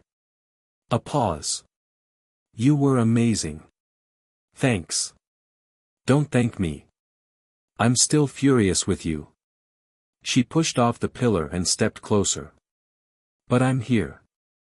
I've been tracking you for 6 months, Ash. I've earned 8 badges, I've built a team that can compete with anything on this continent, and I've spent every spare minute investigating your father's organization because someone needs to keep you honest." "Keep me honest?" "Someone needs to look you in the eye and tell you when you're becoming the thing you said you'd never be. Someone who knows you, the real you, the kid from Pallet Town, not the Rocket Prince." She met his eyes, and behind the anger, he saw something he hadn't expected: loyalty. Complicated, angry, stubborn loyalty. "I'm that person, Ash. Whether you want me to be or not." He stood in the parking structure, surrounded by concrete and fluorescent light, and felt something shift inside his chest. Leaf Green, who'd known him before any of this, before the helicopter, before Giovanni, before the power and the politics and the looming threat of something vast and incomprehensible pressing against the world. She was the last thread connecting him to who he'd been. "Okay," he said. "Okay. Okay, you can keep me honest. But it goes both ways. You need to see what I've seen, the League's corruption, the Conclave's threat, the silence. All of it. And then you can decide whether I'm becoming a monster or trying to stop one." Leaf studied him for a long moment. Then she stuck out her hand. "Deal," she said. He shook it. Her grip was strong, stronger than he remembered. 6 months of training had changed her too. "One more thing," she said, not releasing his hand. "The redhead from Cerulean and the psychic from Saffron. Are they? It's complicated." "Of course it is." She let go of his hand and sighed. "Everything with you is complicated. Come on, Rosso. Buy me dinner and tell me about the apocalypse. They walked out of the parking structure together, and behind them, Leaf's Venusaur lumbered after them with the patient resignation of a Pokémon that had long since accepted its trainer's talent for getting involved in other people's catastrophes. The debriefing happened at midnight in a Viridian City safe house, one of Rocket's clean properties, unregistered and unmonitored. Ash gathered them in the same room for the first time. Sabrina, recovered but shaken, her psychic field pulled tight around her like armor. Misty, arms crossed, leaning against the wall with the aggressive casualness of someone who trusted the people but not the situation. Leaf, sitting at the table with a notebook and a pen, already cataloging everything she saw with the analytical precision that had made her Oak's best student. And on a secure holographic connection, Giovanni, his face rendered in blue light, watching from Viridian headquarters with Persian at his feet and the controlled intensity of a man whose empire was under attack. The stadium event was a probe, Giovanni said. Not an attack, a measurement. The conclave wanted to test the silence's range and the reaction it would provoke. It provoked plenty, Misty said. Every Pokémon in the region felt it. My water types are still rattled. Which is exactly the data they wanted. Giovanni's holographic gaze moved to Sabrina. What did you sense? Sabrina's voice was steady, but Ash could feel her fear through the bond, controlled, compartmentalized, but real. The silence isn't an entity the way we understand consciousness. It's more like a law of physics that's become aware. Entropy, maybe. Or stasis. The principle that everything eventually stops. She paused. The conclave hasn't created it. They've awakened it. And they believe they can control it. Can they? No. They think they can because it's cooperating with them. But a force that wants all motion to cease doesn't form genuine alliances. It uses tools until the tools become unnecessary. She looked at the hologram. The conclave is being played, Giovanni. And when the silence is finished with them, it'll turn on everyone else. The room was quiet. Through the bond, Ash felt Sabrina's fear deepen, not for herself, but for the scope of what she'd sensed.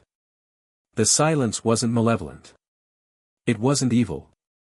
It was simply the universe's tendency toward stillness, given consciousness and purpose. Fighting it was like fighting gravity. Not impossible, but terrifying in its implications. Where? Ash asked. You said the conclave is accelerating. Where does it happen? The Sinjo ruins, Sabrina said. The intersection point between Johto and Sinnoh, where the energy lines from both regions converge. The conclave has been building something there, a channeling array, designed to amplify the silence's influence from a localized phenomenon to a continental one. Continental, Leaf repeated, her pen stopping. You mean it could freeze every Pokémon on the continent? Not just Pokémon. Everything. People, Pokémon, the weather, the tides. Everything stops. The conclave calls it the Great Silence, a moment of perfect peace that never ends. That's not peace, Misty said flatly. That's death. They don't see it that way. And neither does the silence. Giovanni spoke, his voice cutting through the horror with the pragmatic clarity of a man who dealt in problems, not fears. How long do we have? Weeks, not months, Sabrina said. The stadium probe accelerated the timeline. The silence knows it's been noticed, and it's no longer content to wait. Then we need to move. Ash, Giovanni's holographic eyes locked onto his son. This is beyond Team Rocket's conventional capabilities. We need allies. The League, the champions, anyone with the power to contribute. Lance won't work with Team Rocket, Ash said. Lance will work with whoever gives him the best chance of preventing an extinction event. Your job is to convince him that we're those people. Giovanni paused. I'm authorizing full resource deployment. Everything we have, military, intelligence, research. All of it, directed at the Sinjo ruins. But resources without coordination are just expensive chaos. I need you to bring the coalition together. Ash looked around the room. Sabrina, whose power could map the threat. Misty, whose fierce loyalty had been tested and proven. Leaf, whose analytical mind could find solutions that emotion and brute force couldn't. And Giovanni, whose resources could move mountains. Not enough. Not for something like this. But a start. I'll need Cynthia, Ash said. She has information about the ancient texts. And her Garchomp is one of the few Pokémon that might be able to operate inside the Silence's influence. Arrange it, Giovanni said. And Lance. Not as an enemy. As an ally. A longer pause. Giovanni's expression was unreadable. Asking the man who'd spent 30 years evading the League's top enforcer to invite that enforcer into a partnership was asking a lot. But Giovanni hadn't survived 3 decades in the shadows by letting ego override necessity. If he'll come, I won't stop him, Giovanni said. But I won't grovel, Ash. I won't pretend to be something I'm not. I'm not asking you to. I'm asking you to be honest. For once, let the world see Giovanni Rosso as he actually is, not the cartoon villain they've imagined, but the man who built something from nothing and is willing to risk it to protect the world that hated him for building it. Giovanni was silent for a long time. Then, very quietly, "You're a better man than I am, Ash." "I had good teachers," Ash said. "All of them." The hologram flickered. Persian raised its head and meowed. And somewhere deep beneath the Sinjo ruins, the silence stirred in its ancient cradle and smiled. Soon. Chapter 3 and Chapter 4, The Architect's Silence. The Sinjo ruins existed in the space between worlds. Ash had studied the maps, read the geological surveys, absorbed every scrap of intelligence that Rocket's analysts had compiled over months of surveillance. None of it prepared him for the reality. The ruins sat in a mountain valley where Johto's western border dissolved into Sinnoh's eastern reaches, a place where the tectonic plates of 2 regions ground against each other beneath miles of stone, creating a convergence of natural energy that ancient civilizations had worshipped and modern science couldn't explain. The valley itself was wrong. That was the only word for it. The mountains surrounding it were normal, snow-capped, wind-carved, behaving the way mountains were supposed to behave. But inside the valley, the rules changed. The snow didn't fall, it hung suspended in the air, individual flakes frozen mid-descent, creating a crystalline fog that caught the morning light and turned it into something alien. Trees stood in perfect stillness, their branches heavy with ice that never melted and never grew. A river cut through the valley floor, and its water moved, but slowly, impossibly slowly, each ripple taking minutes to complete what should have happened in seconds. The silence was here. Not approaching, not threatening. Living. Breathing in its own alien way, turning the valley into a preview of the world it intended to create. Ash stood at the northern ridgeline with his coalition spread across the mountain behind him, and for the first time in his life, he wondered if he'd miscalculated. The coalition had come together faster than anyone expected, driven by the simple, brutal math of survival. The stadium event had done what Ash's speeches couldn't, it had made the threat undeniable. When every Pokémon on a continent freezes simultaneously, even the most stubborn bureaucrat has to admit something is wrong. Lance had arrived first. Not with an olive branch, with an army. 200 G-men operatives, the League's full tactical response force, and his personal team of dragons that made the sky dark when they flew in formation. He'd landed his Dragonite in front of Ash at the forward staging area with the rigid formality of a man swallowing a decade of pride. "I'm not here because I trust you," Lance had said. "I'm here because I trust the threat assessment. If your psychic is right about what's in that valley, we don't have the luxury of old grudges." Agreed. Old grudges are for people who are confident they'll have a future to hold them in. Lance had almost smiled at that. Almost. Cynthia came next, flying in from Sinnoh with a research team and a set of ancient texts that she'd spent months translating. Her information had filled critical gaps. The Sinjo ruins weren't just a convergence point, they were a lock. Thousands of years ago, the civilization that had built the ruins had sealed the silence away using the combined energy of 3 legendary Pokemon, Dialga, Palkia, and Giratina.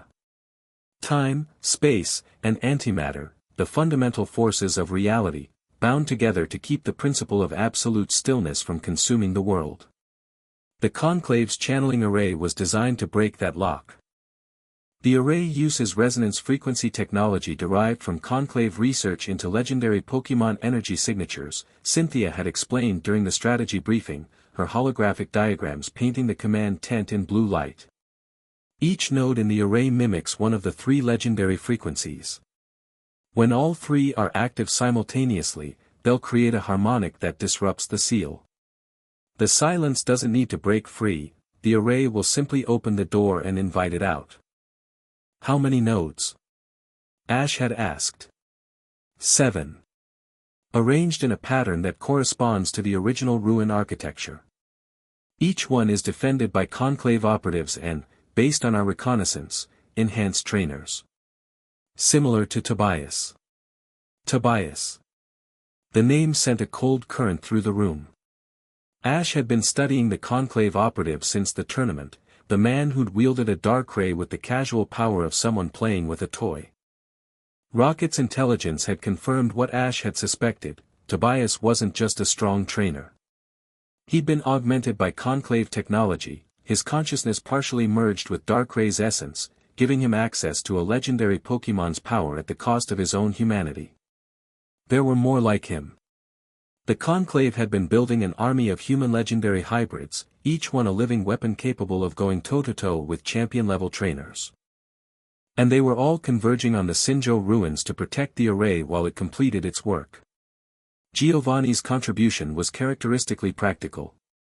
300 rocket operatives, the organization's best, pulled from operations across 6 regions. Military-grade equipment, field medical units, communications infrastructure, and enough firepower to fight a small war. He'd also provided something less tangible but equally valuable, intelligence. Rocket's spy network had mapped the conclave's defensive positions, identified their supply lines, and, critically, located the array's power source. The array draws energy from the convergence point itself, Giovanni had explained via hologram. But it needs a human conduit to direct that energy, a psychic powerful enough to interface with the legendary frequencies simultaneously. The conclave has been searching for that conduit for years. Sabrina, Ash had said, understanding clicking into place. That's why they wanted her. That's why they wanted her. And that's why they're going to try to take her during the assault. She's the missing piece, Ash. Without a conduit of her caliber, the array can't reach full power. They can crack the seal, but they can't shatter it. And with her? Giovanni's silence had been answer enough. Misty had organized the water-type specialists into a rapid response unit capable of providing battlefield support and emergency evacuation. Her Gyarados led a formation of rocket-bred water Pokemon that could flood terrain, create barriers, and, if necessary, generate tsunami-level force. She'd been quiet during the briefings, absorbing the scope of the threat with the pragmatic focus of someone who'd learned young that the world didn't stop being dangerous just because you wanted it to. Leaf had appointed herself the operations analytical core, cross-referencing Cynthia's ancient texts with Rocket's intelligence data and the League's tactical assessments to build a comprehensive picture of the battlefield. Her Venusaur had become the unofficial mascot of the command tent, its flower providing a constant, gentle fragrance that kept the stress levels of the planning staff marginally lower than catastrophic. And Sabrina had done something that none of them expected. She'd reached out, not to the coalition, but to the silence itself. I can feel it, she'd told Ash the night before the assault, standing on the ridgeline and looking down into the frozen valley. The bond between them hummed with her awareness, vast, sensitive, stretched to its limits by the proximity of something immeasurably larger. It's not malevolent, Ash. I need you to understand that. It doesn't hate us. It doesn't want to destroy us. It simply doesn't understand why we move. That's a hell of a philosophical disagreement. It is. But it means there might be a way through this that isn't just brute force. She'd turned to him, and her eyes, those enormous, impossible eyes, were carrying something that looked like hope. The silence wants stillness because it's never experienced anything else. It's been sealed for thousands of years, alone in the dark, with nothing but its own nature for company. It doesn't know what change feels like. It's never seen growth, or love, or a Pokemon evolving, or a child learning to walk. She paused. What if we showed it? Showed it what? Everything. What it means to be alive. To change, to grow, to hurt, to heal. All of it, transmitted through a psychic bond powerful enough to reach something that exists outside normal consciousness. She'd looked at him steadily. Our bond, Ash. Amplified through the convergence point's energy. It might be enough. Might. I know. But the alternative is fighting a force of nature with flamethrowers and dragon rushes, and I think we both know how that ends. She was right. The silence couldn't be defeated by combat, you couldn't punch gravity into submission. But it could, perhaps, be changed. Shown a perspective it had never considered. Given a reason to choose movement over stillness. It was the longest shot Ash had ever contemplated. And it was their best option. Now, standing on the ridgeline with dawn breaking over the frozen valley, Ash surveyed his forces and felt the weight of every decision that had led to this moment. The assault would begin in 30 minutes. 7 nodes to destroy, each defended by conclave operatives and their enhanced trainers. A central array to disable. An ancient, awakening force to somehow convince that existence was worth the chaos of being alive. And somewhere in the ruins, the architect, the conclave's leader, the human consciousness that had first made contact with the silence and believed it could be directed, waiting to complete the work of centuries. All teams report ready, Lance's voice crackled through the communications network. He'd taken command of the perimeter forces, 3 strike teams of G-men and rocket operatives working in combined units that would have been unthinkable a week ago. The alliance was fragile, held together by shared terror and Ash's stubborn insistence that ideology was a luxury they couldn't afford. Cynthia's team is in position at nodes 3 and 4, Leaf reported from the command tent. She'd taken to the tactical coordinator role with the natural authority of someone who'd been organizing Oak's lab since she was 8. Her Garchomp and Lucario are spearheading the assault on the western approach. Misty's water unit is staged at the river crossing, Sabrina added through the bond. She's ready to flood the central basin on your signal. Giovanni? Ash asked. Rocket assault teams deployed at nodes 1, 2, 5, 6, and 7, his father's voice came through the encrypted channel. Giovanni was commanding from a forward position, closer to the action than anyone was comfortable with, but he'd insisted. Executive Archer has point on node 1. That had been an interesting conversation. Archer, who'd spent 6 months resenting Ash's interference in his operations, had volunteered for the most dangerous assault position without hesitation. When Ash had asked why, Archer's response had been characteristically blunt, because if the world ends, I'd rather it find me fighting than hiding. Respect, Ash had realized. Not affection, not loyalty, respect. Earned through action, demonstrated through willingness to share the risk. It was the most Archer would ever give him, and it was enough. 30 minutes, Ash said. Final positions. And everyone, he paused, looking out over the frozen valley where the fate of the world waited in crystalline silence. Whatever happens down there, remember why we're fighting. Not for Team Rocket. Not for the League. Not for any organization or ideology. For the right to keep moving. To keep changing. To keep being alive. The channel was quiet for a moment. Then Misty's voice, cutting through with the fierce warmth that had become as familiar to Ash as his own heartbeat, save the speech for after we win, Rosso. Let's go. He almost laughed. Almost.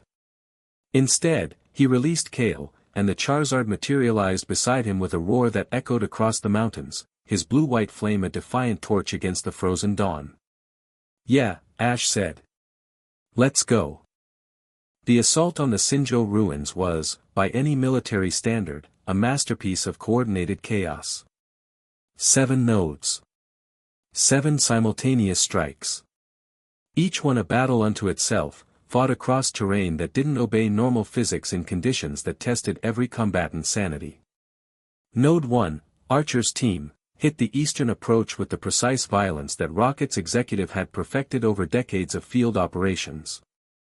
His Houndoom led the charge, flamethrower cutting through the frozen air like a blade.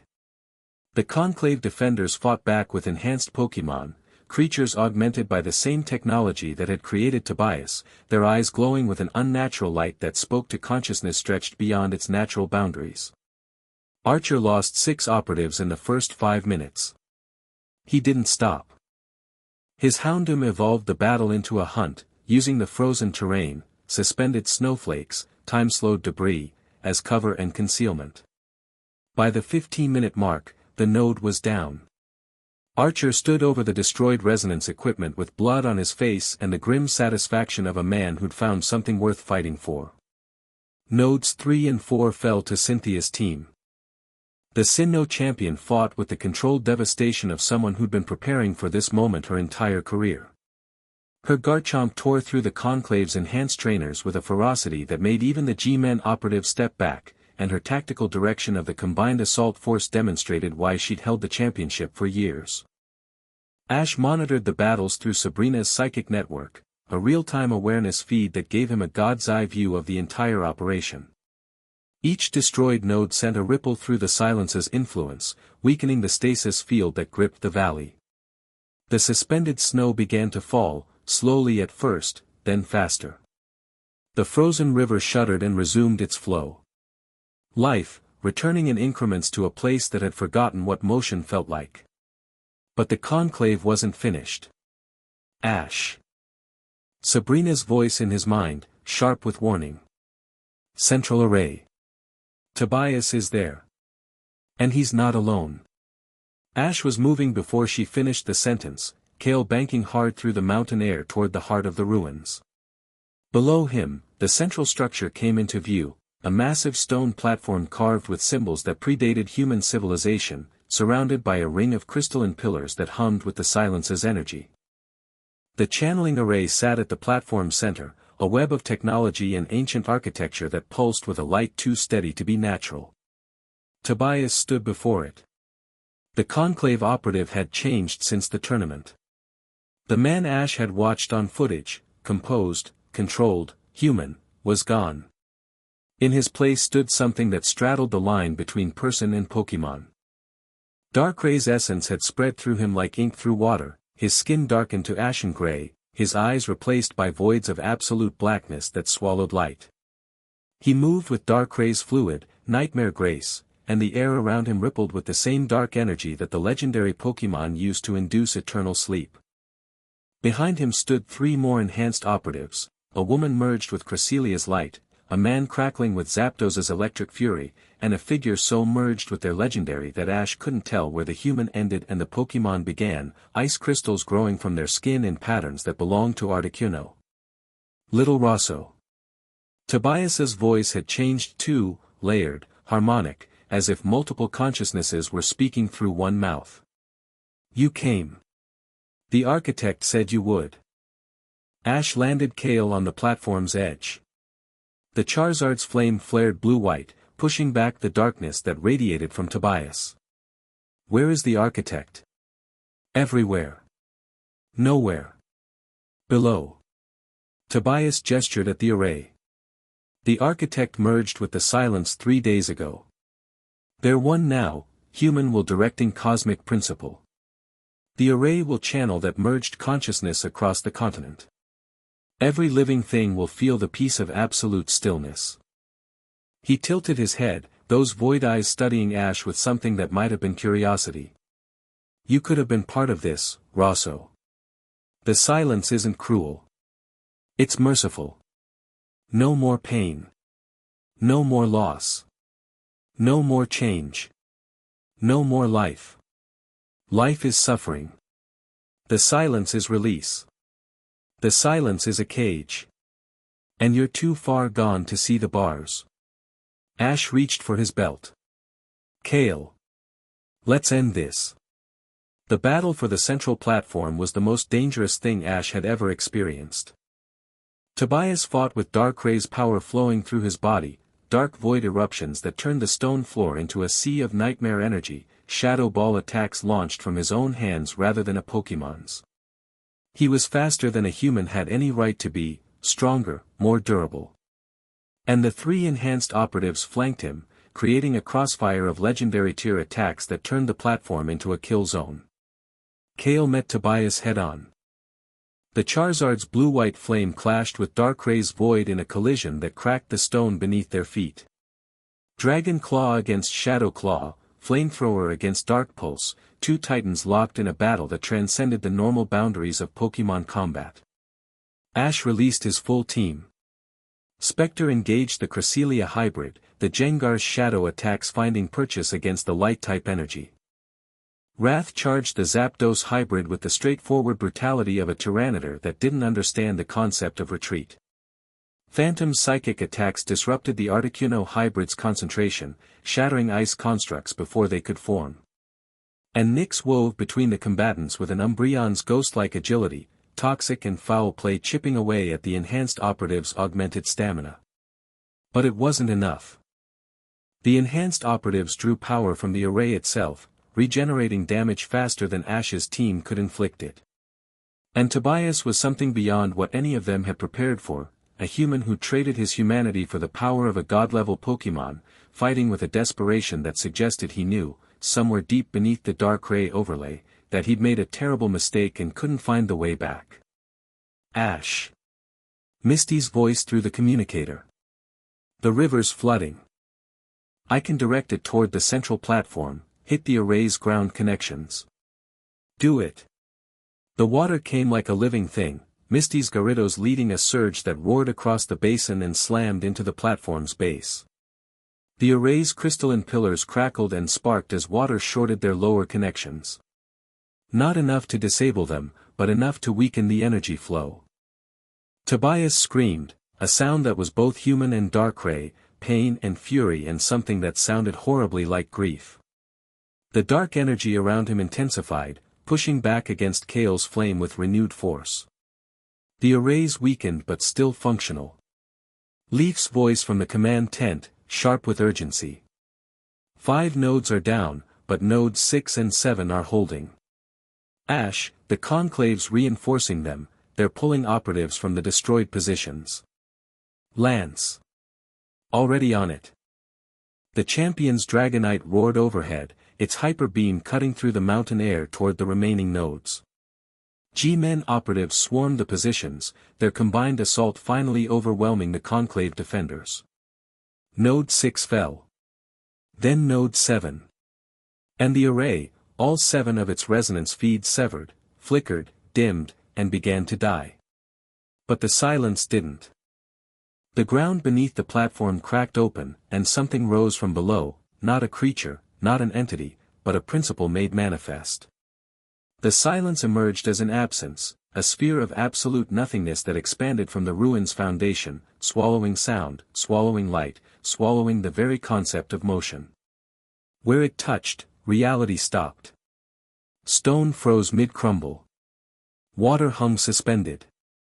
Fire died without fading, the flames simply ceasing to exist.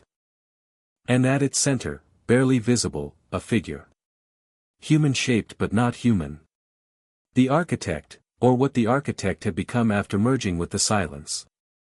A silhouette of perfect stillness, radiating an aura of peace so profound that Ash felt his own heartbeat falter, his muscles relax, his thoughts slow toward a halt. It was beautiful. That was the terrible thing. The silence was beautiful. The absence of struggle, the end of pain, the perfect cessation of everything that hurt, it called to him with a voice that wasn't a voice, an invitation that wasn't words, just the overwhelming promise of rest. Stop fighting. Stop striving. Stop hurting. Be still. Be at peace. Be forever. Kale's flame went out. The Charizard stood frozen, his eyes open but unseeing, his body locked in the silence's embrace. Around the platform, every Pokémon had stopped, Wrath, Phantom, Nyx, Spectre, all frozen mid-battle. The enhanced operatives too, caught in the same stasis they'd fought to create.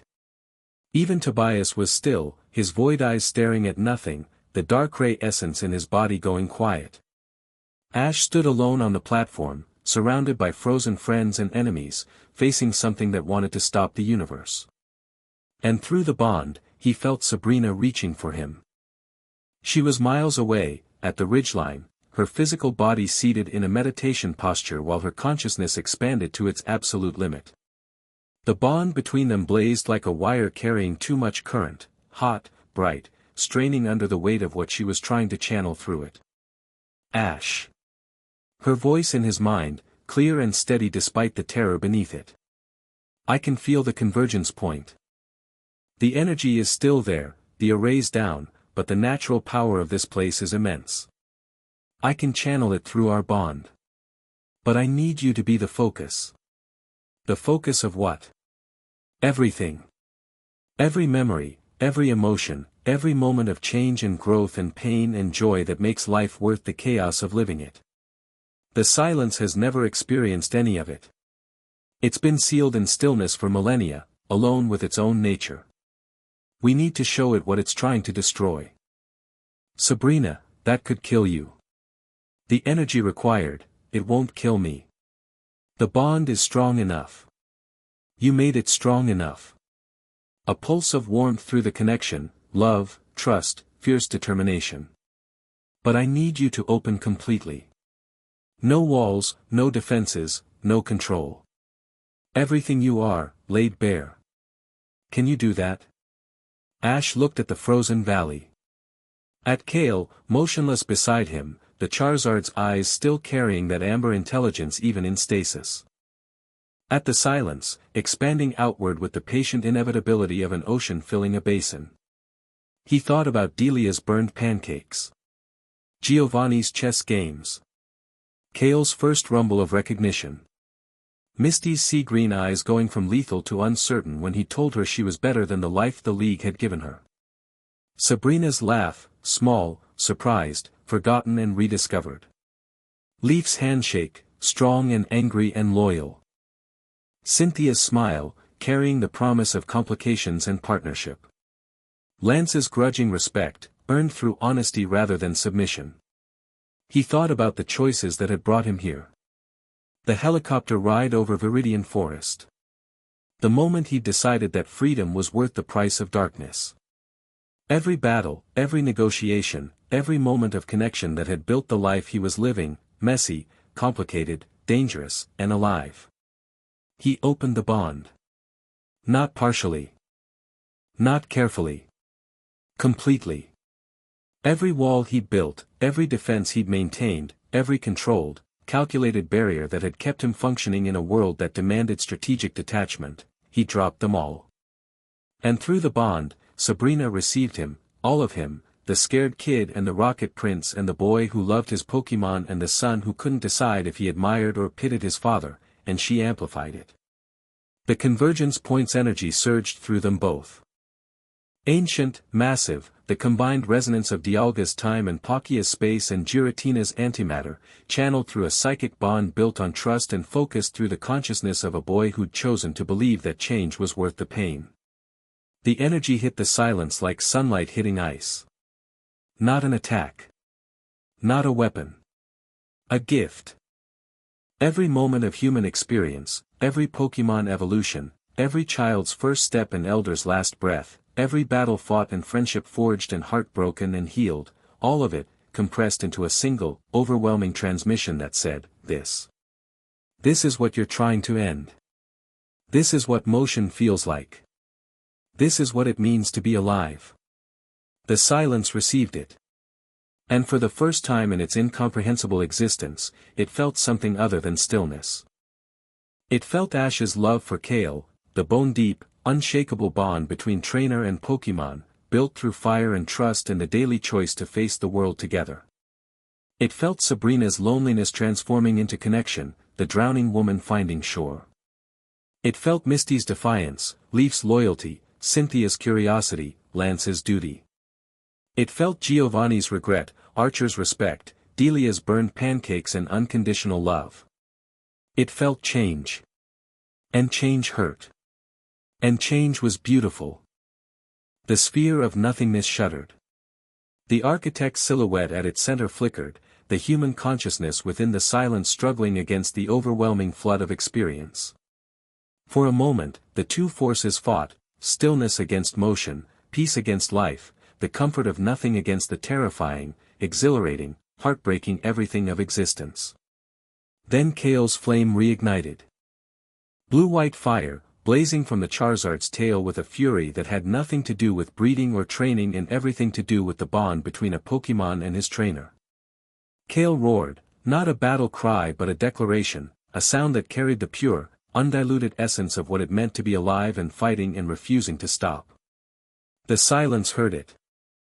And something inside it, some fragment of the architect's buried humanity, some sliver of consciousness that remembered what it felt like to breathe, responded. The sphere contracted. Not slowly, violently, like a fist clenching, the silence pulling back into itself with a sound that was the opposite of sound, a silence so intense it became audible. The frozen valley shuddered.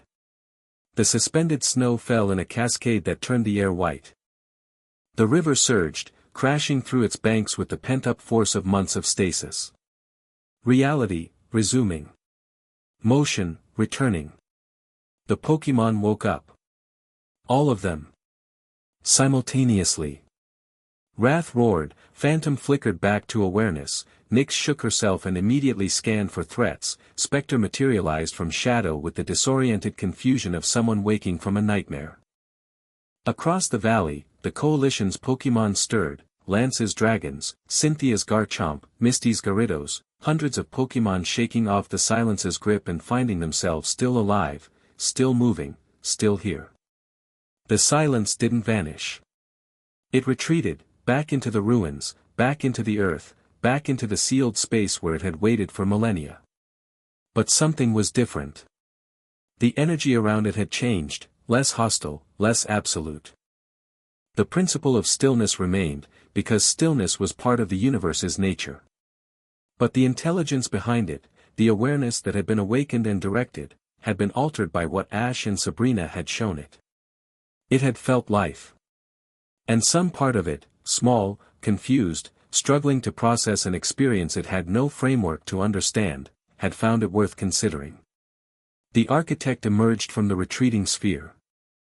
Or what was left of the architect, a middle-aged man, gray-haired, with the dazed expression of someone who'd been asleep for a very long time. The silence's consciousness had withdrawn from him, leaving behind a human being who'd gambled everything on the promise of perfect peace and lost.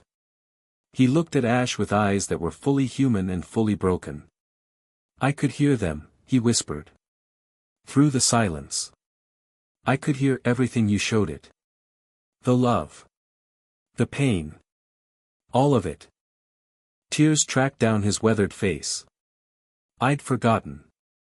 How much it hurts to be alive. And how much that hurt is worth. Ash stood over him, exhausted beyond description, his body aching and his mind raw from the psychic channeling. Kale stood beside him, the Charizard's flame steady and warm, and through the bond, Sabrina's consciousness wrapped around him like a blanket, tired, triumphant, alive. It's over, Ash said. The architect closed his eyes. No. It's not. The silence is part of reality.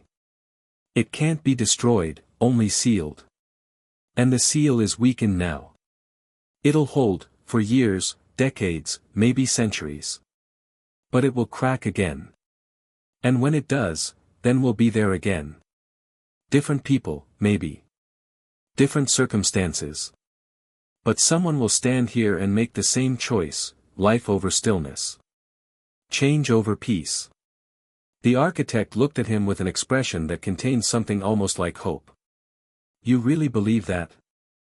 Ash thought about his mother. His father. His Pokémon.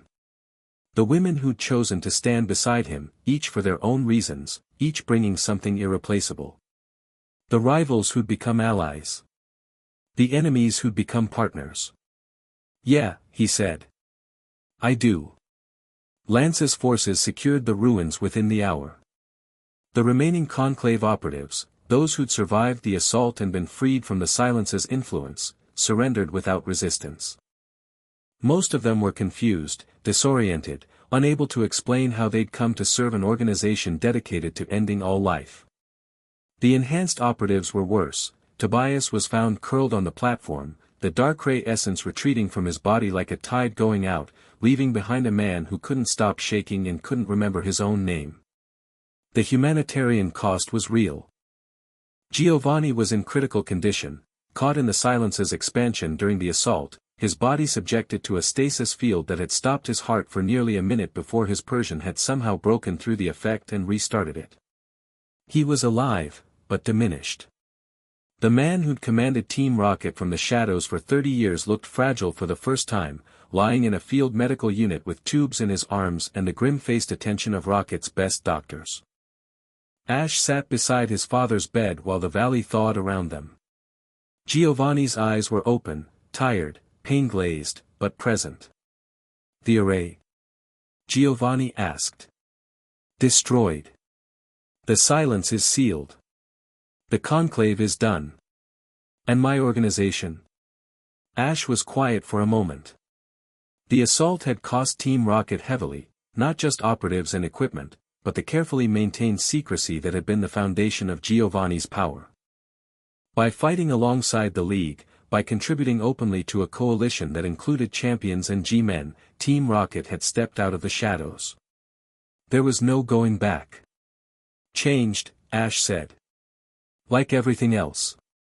Giovanni closed his eyes. "I built an empire, Ash. 30 years. And in one day, you used that empire to save the world. That's not destruction. That's evolution." A faint smile. "You sound like your mother.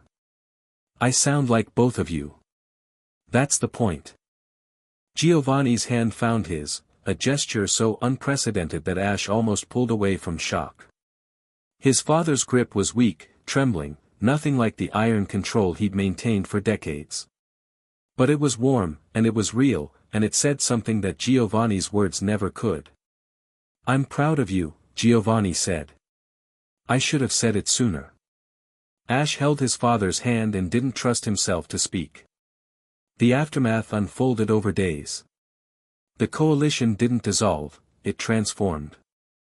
Lance, forced to acknowledge that Team Rocket's resources had been essential to the operation, opened negotiations with Giovanni's designated representative, Archer, who approached diplomacy with the same rigid precision he applied to everything else, about a framework for legitimate cooperation. Not amnesty, the League's institutional pride wouldn't allow that. But a pathway toward recognition that the world was more complicated than heroes and villains, and that the shadows served a purpose that the light couldn't always fulfill. Cynthia returned to Sinnoh with copies of every ancient text the ruins had contained and a standing invitation to continue working with Ash's network. Their relationship had solidified during the crisis into something that neither of them fully labeled: intellectual partnership, strategic alliance, mutual respect shaded with an attraction that both acknowledged and neither acted on. She was older, he was young, and the world had enough complications without adding that one prematurely.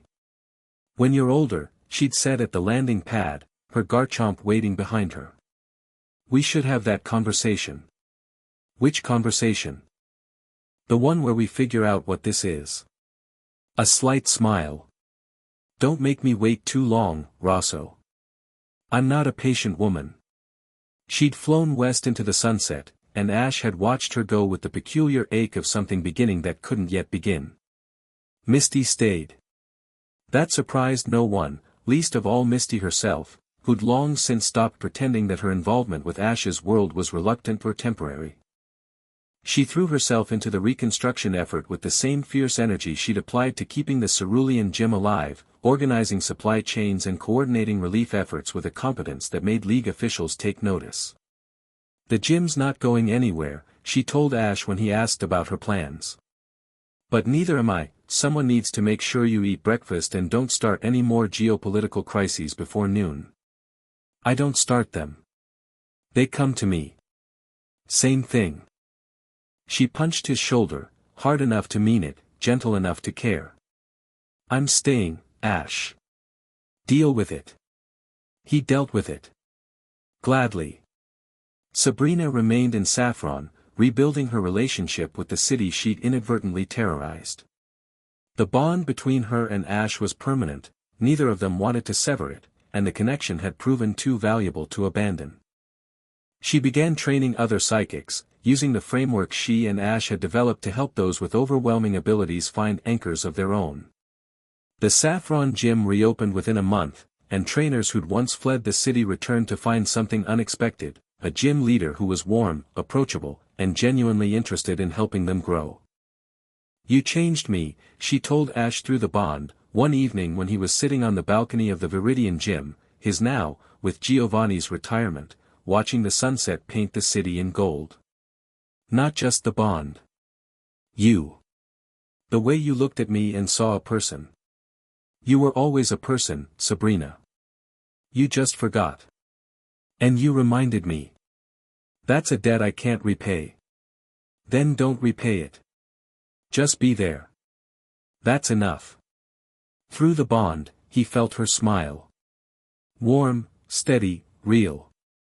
A lighthouse in the distance, always visible, always guiding. Leaf stayed too, in her own way. She didn't join Team Rocket, she was too principled for that, and Ash respected it. Instead, she established herself as an independent trainer and researcher, operating in the space between the League and Rocket's evolving organization. She was Ash's conscience, his critic, and his oldest friend, and she performed all three roles with the blunt honesty that had defined her since childhood. You're not a villain, she told him one evening, sitting on the Viridian gym roof with their Pokémon sprawled around them, Kale's warmth mixing with Venusaur's floral scent in a combination that shouldn't have worked but did.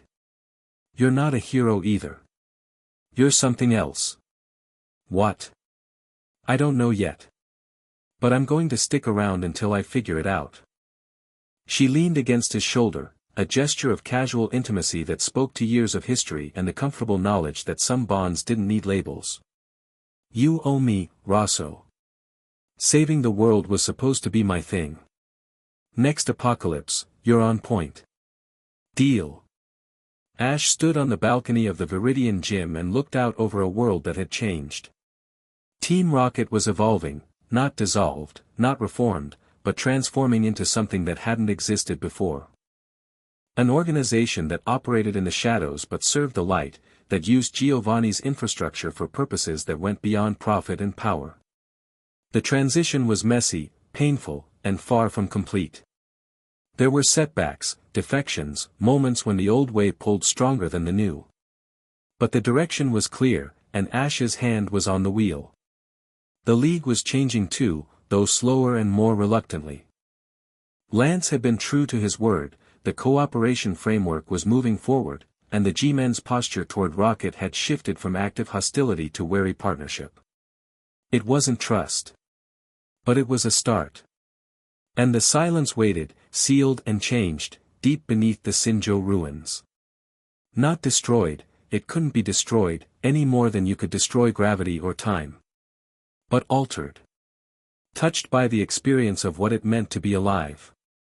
Ash could feel it sometimes, through Sabrina's extended awareness, a vast, patient presence at the edge of perception, watching the world it had tried to stop and finding, to its own confusion, that it was interested in what happened next.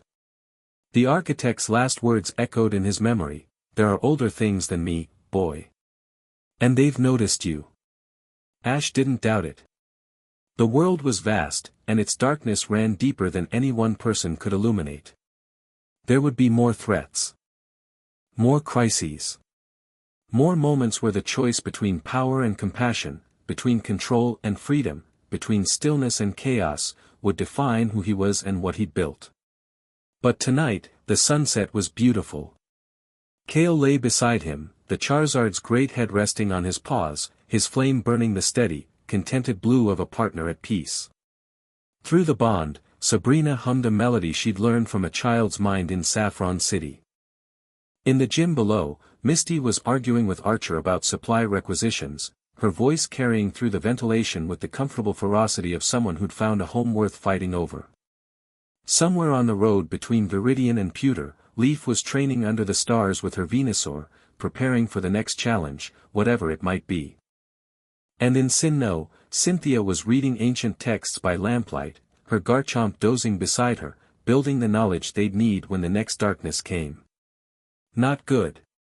Not evil. Not hero. Not villain. Something new. Something that the world had needed for a long time and was only now beginning to understand. Ash Rosso closed his eyes, felt the warmth of his Charizard and the presence of the people who'd chosen him, and let himself rest.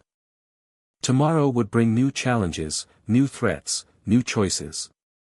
The world was messy and beautiful and painful and worth every moment of its chaotic, glorious existence. Tonight, that was enough. Tonight, the silence was just silence. And the world kept moving.